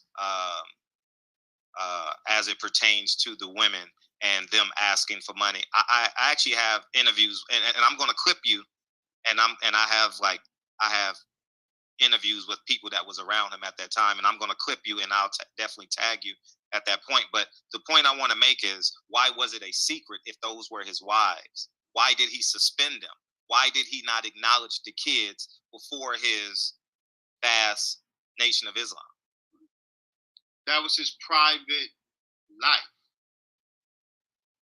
The Nation of Islam at that time, he kept his wives hidden for the same reason he kept the photo of Master Fard Muhammad hidden. Today, you see Muslims holding up the portrait of our Savior, Master Fard Muhammad, freely. And so you might think that that picture was always public in the Nation of Islam. It was not. The picture of our founder was a secret. And when the Los Angeles Herald Examiner, trying to cause mischief, put that portrait out there with a false narrative, that was when Muslims for the first time saw the portrait. It was because the Muslims at the time, only recently being a so-called Negro in America, psychologically wasn't prepared to understand that portrait of the Savior. The same with the domestic life. Y'all hear this shit? Y'all hear this shit? We talked about this yesterday, gang. He is calling a white man. He is calling a white man his savior. Just Google Fard Muhammad. It's a white man. He keeps saying the originator, the father. That's a white man, gang.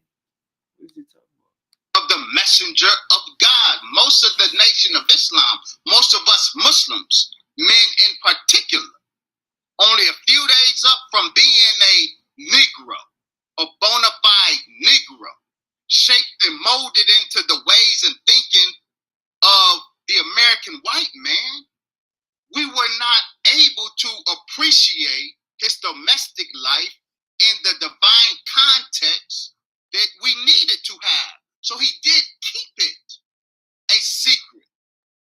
Now, are you married, brother? Sure. So you know, marriage is a very tumultuous process. The process of a man loving a woman and a woman loving a man, there's a whole bunch of toxic moments in any relationship. So to point out the ups and downs, the tumultuous moments in his relationship with his wives is unfair. I have tumultuous moments. I'm sure you have with yours. I would not want anyone querying me about why me and my wife are having a moment. Now, those same wives who had moments with their husband, we got them on record at that time and till today. They give a clear accounting of their relationship with the Most Honorable Elijah Muhammad, and they give a clear accounting of what happened with Malcolm. If we are going to focus so much on them, then let them speak. Let's respect their perspective, and their perspective was that they were his wives, and they said in their statement, yeah, all husbands and wives have tumultuous moments. You can't ask a man why you having a tumultuous moment with your wife. That's par for the course. So the extension of that question is, why is his 8 kids with Clara Muhammad public and the 13 he had outside private? You mean, why were they? For the exact same reason I just told you why the wives were private. If the wives are private, certainly the children will be private.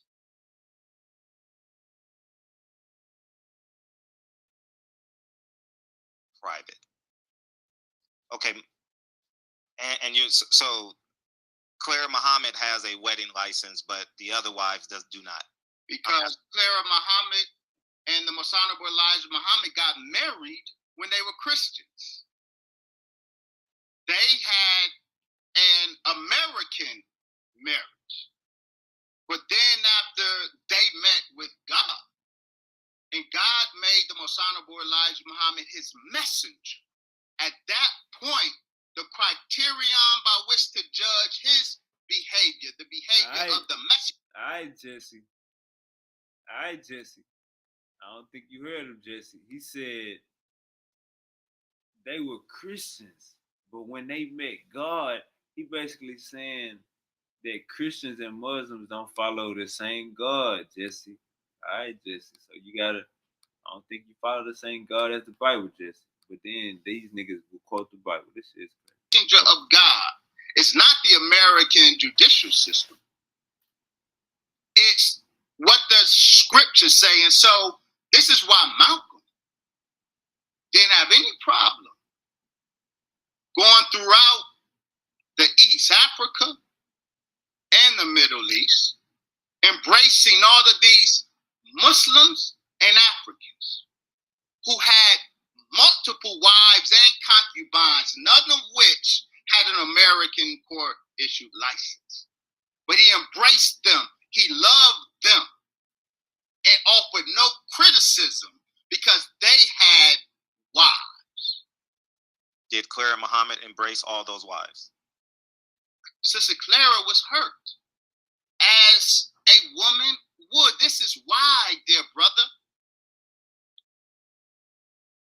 no male member of the Nation of Islam is permitted to engage in polygyny, the practice of taking more than one wife. None of us are. That is the burden reserved. I said burden, I didn't say privilege. Multiple wives is the burden reserved for the messenger of God, because we are dirt. We got too much nigger in us, too close to our surface. And so we will engage in that. We will engage in it in a way that does profound damage to the women. That is a hurtful state of affairs, mostly for the woman. So Sister Clara was deeply hurt. She loved her husband and she never left him, but she was hurt. She did not like it, but you would be hard pressed to find a woman that would like it. The wives of Prophet Muhammad did not like that they weren't the only one. No woman likes that. So yes, Mother Clara was hurt, understandably so. May Allah be pleased with her. So, but by her being you called her Mother Clara Muhammad, am I correct? That is correct. Is her happiness, how much does Elijah Muhammad value her happiness in terms of being the mother of the Nation of Islam? If she doesn't approve of the 13 other kids and the 8 other wives, why is she invalidated? She isn't invalidated. The Most Honorable Elijah Muhammad absolutely cared and was hurt by her hurt. But Mother Clara didn't make her husband the messenger of God. God did. So he was following the dictates of his God. He is the fulfillment of the Quran's Muhammad and the Bible's Jesus. He didn't want to do it. So regardless of the fact that he knew at some point it was not going to stay private and he was going to have to endure the pain of its revelation, he did not, I suspect that it will come the way it did come. But he cared about his wife's pain, but he had to do what the messenger of God was instructed to do. Not This nigga he on brainwash mode 5,000 right here, gang. This nigga is on brainwash mode 5,000 right here. That nigga he preaching, trying to brainwash the nigga with that bullshit he talking about right now. He's saying that Elijah Muhammad is the new Jesus, the Messiah after Jesus. He is the Son of God and he is divine and all this wild shit. Let's keep going. Gotta get the pseudos on record. Not just in that matter, in all matters. Mother Clara did not make him the messenger of God. God made him the messenger of God. So why would you use the word pain? And part two to that is, was Malcolm X right or wrong as it pertains to the women? If Clara Muhammad isn't happy and there's pain, was Malcolm X right or wrong? Malcolm X? And what he said about the secretaries. And two. Very wrong. He was very wrong for what? He was maliciously wrong. No. Was he wrong? If it's the truth, how was he wrong? No.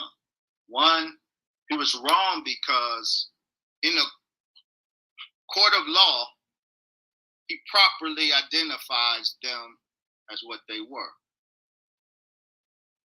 Wives taken by the Honorable Elijah Muhammad. When he came out the court, he deliberately misrepresented them as teenage secretaries, and none of the Honorable Elijah Muhammad's wives were teenagers. An important book, Brother Student Minister Demetric Muhammad. He was on. Nice. And y'all kill Malcolm. You should read his book. Nice, man. He details the ages. None of those wives were teenagers. I'm not dating ages. I'm not dating. I never said teenage. I never said teenage because you asked me, was he wrong? And I'm saying he was maliciously wrong. When he spoke the truth in the courtroom, he properly identified those sisters in the courtroom and then came out of the court and engaged the court of public opinion with a deliberate misrepresentation of those women and their relationship to the Honorable Elijah Muhammad. Yes, he was wrong. So why didn't Elijah Muhammad acknowledge his kids? Why did they need a paternity test? No, they didn't. Malcolm, the sisters were pregnant and having a moment with their husband, and Malcolm intervened in that. Malcolm is the one who secured the attorney for him. Malcolm is the one, and you know why he insisted that they file paternity suit? It was not their idea, it never was. Malcolm, when he got bitter over being evicted from his house, Malcolm tried to use his knowledge of the domestic life as a bludgeon against the Honorable Elijah Muhammad.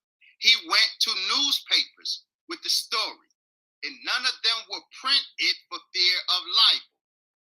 We have Malcolm, the transcript of Malcolm's calls, complaining that none of the news outlets will run the story they told him. The only way they could run his story is if any of the sisters filed paternity suit.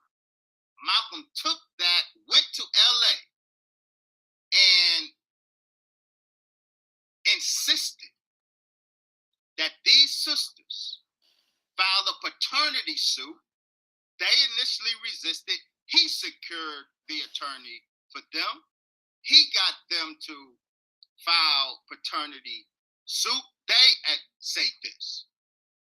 So it was not them who was filing paternity suit. It was Malcolm who was filing paternity suit because the papers, the news outlets told him that's the only way they could run his story. Did they file the paternity suit? No, it was never filed. Root once Malcolm was killed and everybody was shook. And so Malcolm sent James 67X to LA and others to handle that detail, that scandalous detail. And when Malcolm was murdered, James 67X was the inside man for this assassination, now known as Abdul Razak. He was the inside man for this assassination.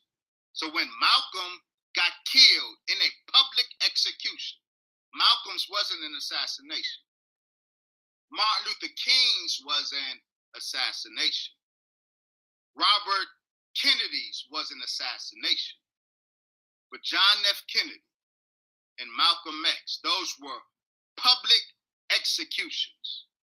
And Assistant District Attorney Dermody, Vincent Dermody, he said from that courtroom in New York that the public execution of Malcolm X was an object lesson to his followers. Now, Assistant District Attorney Dermody worked with the FBI to railroad the Nation of Islam. He was an inside man. So when he says the public execution, the brazen, he uses the language brazen, the brazen public execution of Malcolm X was an object lesson to his followers.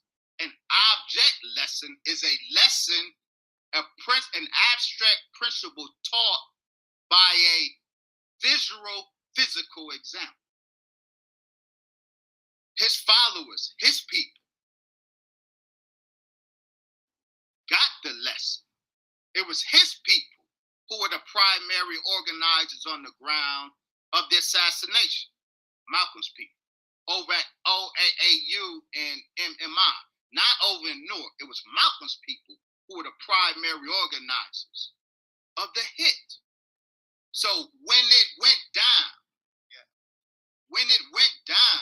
the whole attorney route and fraternity, that was on nobody's mind. So it just died. Okay.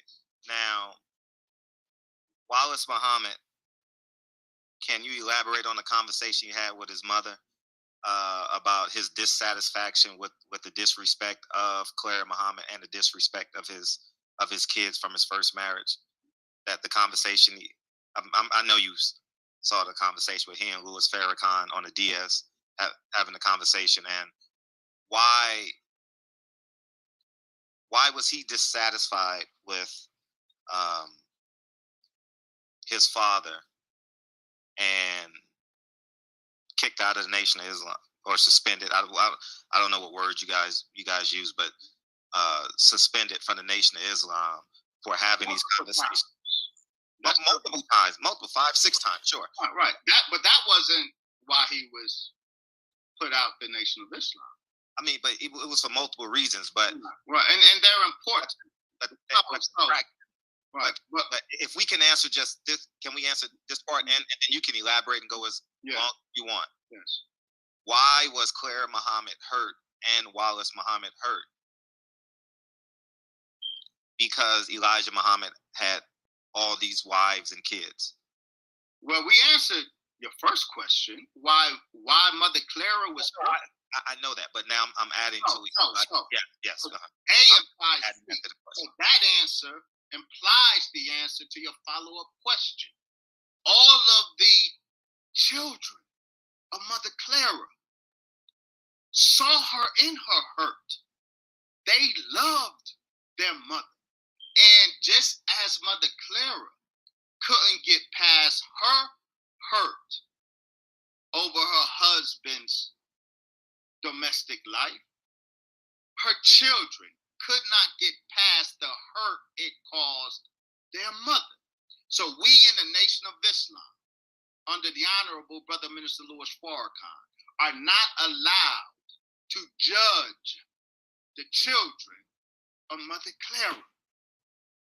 Their human pain is understandable. We can't put ourselves in their shoes. We understand why they would be hurt with their mother in that pain. So we accept that. It doesn't change the facts, but we don't judge them for their hurt. Now, Wallace, Imam Warthuddin Muhammad, he also had profound theological disagreements with his father. He got put out of the mosque on occasions because of theological difference. Imam Warthuddin Muhammad did not believe Allah came in a person of Master Fard Muhammad. So that theological battle played out and it reverberated in many different quarters. But the children of Mother Clara, they're human. They experience human pain. And we don't judge them for that. So would you say that Elijah Muhammad broke the vows of he and Clara Muhammad if she has pain? No. Okay, that's fine. No. That's I fine. don't know a man who has a wife Because private cause her pain. No, I'm not. See, that's a broad brush. We're just focused on Clara and Elijah. What I'm saying is, allow that man. He's a husband with a wife, and so the normal husband-wife stuff applies. So that's normal. So that's normal. Absolutely, it's normal. How many kids do you have, by the way? That's curiosity. I have 5. How many girls you have? I have 4 girls. Congratulations. You almost close.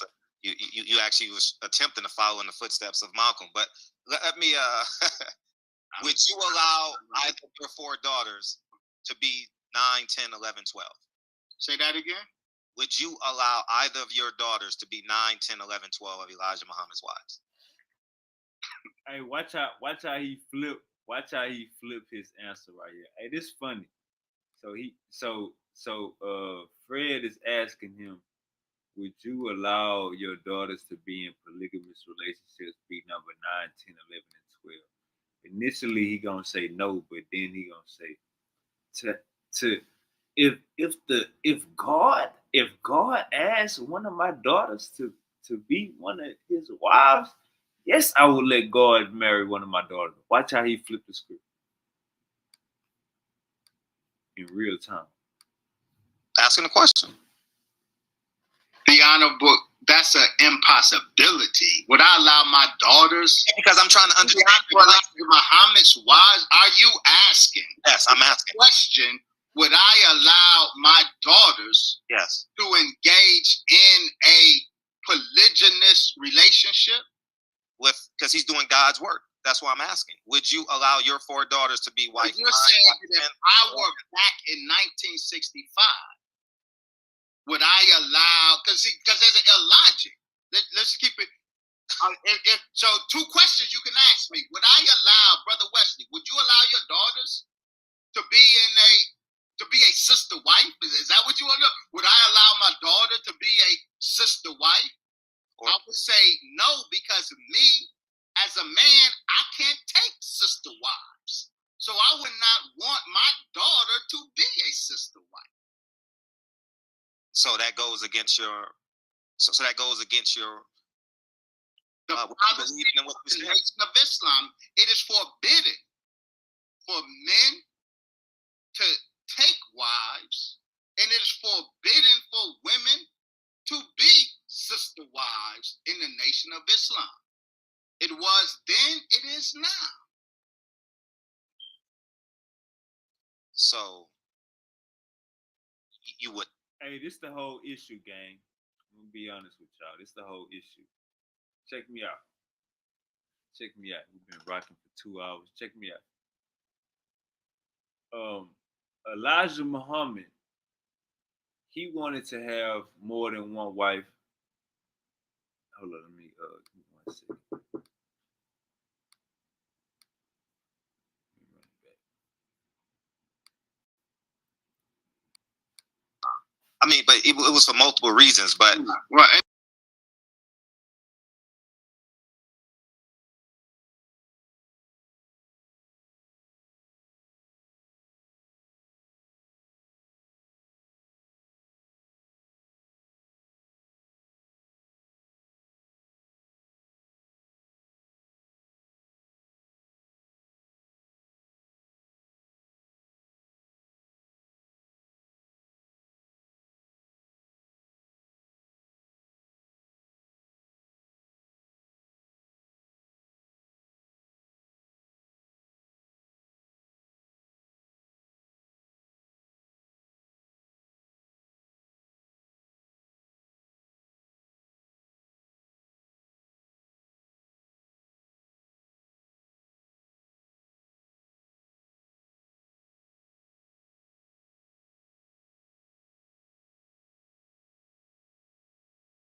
All right, so look, this is the issue, gang.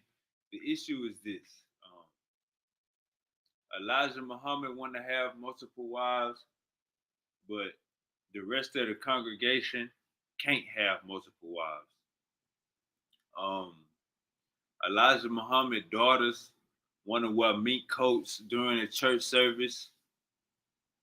Nobody else can wear mink coats and be flashy during the church service. So what's going on is Malcolm X is complaining about hypocrisy going on in the temple. Let's keep going on. See, we learned something today. One of the women that Elijah Muhammad had 8 kids with his first wife, 15 kids outside of marriage. 18 of the kids, 19 of the kids sued the Nation of Islam for some money after he died. 15 of the kids, it's an issue about whether he claimed them or not. You know what I'm saying? All right, let's keep going. Imam Warthuddin Muhammad, he also had profound theological disagreements with his father. He got put out of the mosque on occasions because of theological difference. Imam Warthuddin Muhammad did not believe Allah came in a person of Master Fard Muhammad. So that theological battle played out and it reverberated in many different quarters. But the children of Mother Clara, they're human. They experience human pain. And we don't judge them for that. so, would you say that Elijah Muhammad broke the vows of he and Clara Muhammad if she has pain? No. Okay, that's fine. No. That's I fine. don't know a man who has a wife Because private that cause her pain. no, I'm not. See, that's a broad brush. We're just focused on Clara and Elijah. What I'm saying is, allow that man. He's a husband with a wife, and so the normal husband-wife stuff applies. So that's normal. So that's normal. So that's normal. Absolutely, it's normal. How many kids do you have, by the way? That's curiosity. I have 5. That's why I'm asking. Would you allow your 4 daughters to be white? You're saying that if I were back in, so that goes against your. It's forbidden for women. Muhammad is doing the will of God. It should you should have no objection to. Well, no. If would I be happy if my daughter was a wife of the Christ? Absolutely, I would. You said daughter. Daughter, yeah, we're talking about my daughter. Would I allow or approve of my daughter being the sister wife of some brother FOI? No. Would I be happy if the Christ selected my progeny to build the new world through? I would be ecstatic. Man, y'all hear this shit? Y'all hear this shit? That nigga said, my progeny? So you basically saying he'll let Elijah Muhammad pop his daughter. That's what he just said. That's definitely what he just said. He said he'll let Elijah Muhammad take his daughter as one of his wives. His teacher, he'll let his teacher take one of his daughters. Y'all hear this brainwash buffoonery? Yeah, brother.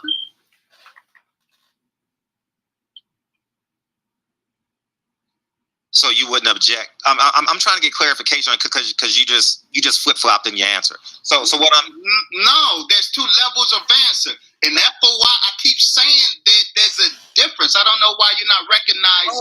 No, I'm not. We're drawn between the messenger of God, yes, and Brother Wesley. Brother Wesley can't take no sister wives. So you could not you. I said. So you could handle, you would give your daughter away to Elijah Muhammad being child number 22, wife number 9, and staying in private. Oh, absolutely. If I were in that day. Okay. So you want to retroject me and my daughters back in 1965. And I only ask you that for your ideology, not out of disrespect for your daughters. I'm just I'm not saying that to you. I'm saying that to an audience because I don't want. And it's important that you don't miss the nuanced point that I keep trying to give to you. We're talking the messenger of God's domestic life.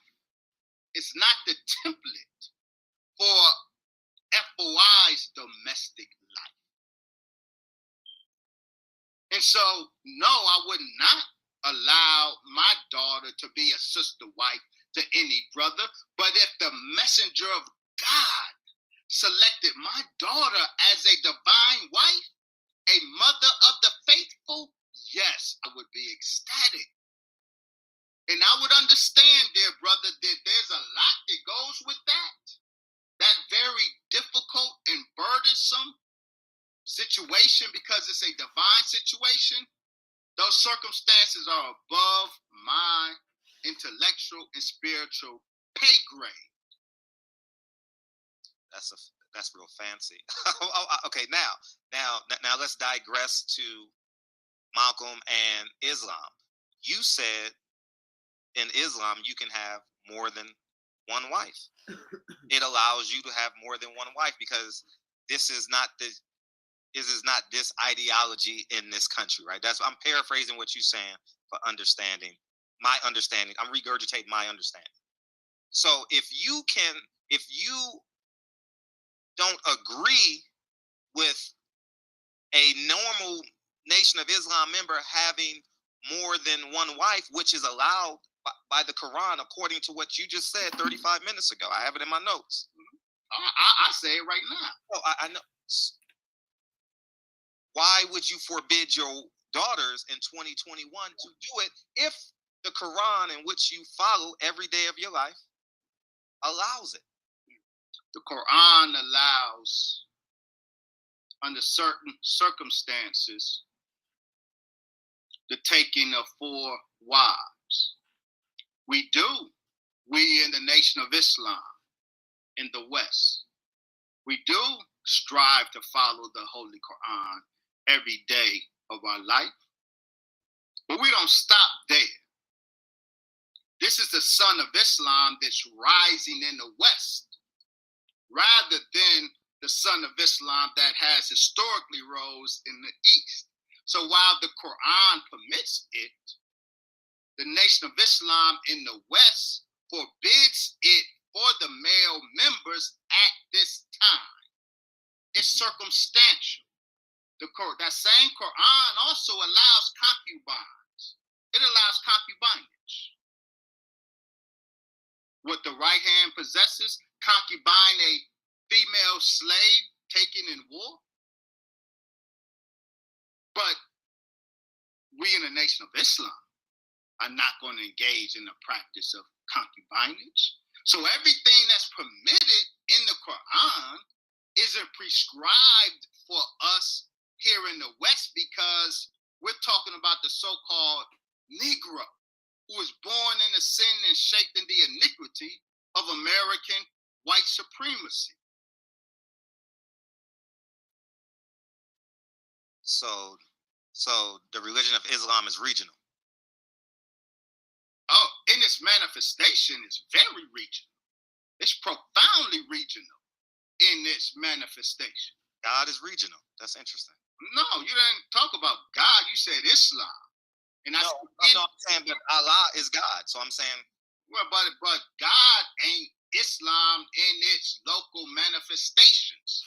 Indonesian Islam is not the same as Nigerian Islam. Yemeni Islam is not the same as South Africa in its manifestation. So the manifestation of Islam, the articulation. Hey man, watching out for these cults. Let me see how far we got in that video. We are an hour and a half in. We watching out for these cults, you know what I'm saying, and we keeping the people informed so we can know what not to look for. You know what I'm saying? We keeping the people informed so they can know what not to look for. Hey man, yeah, it's definitely old 2021. Hey man, we keeping our eyes out for these goddamn cults. They he tried to lie, but then he just said the dude got his ex in 1962.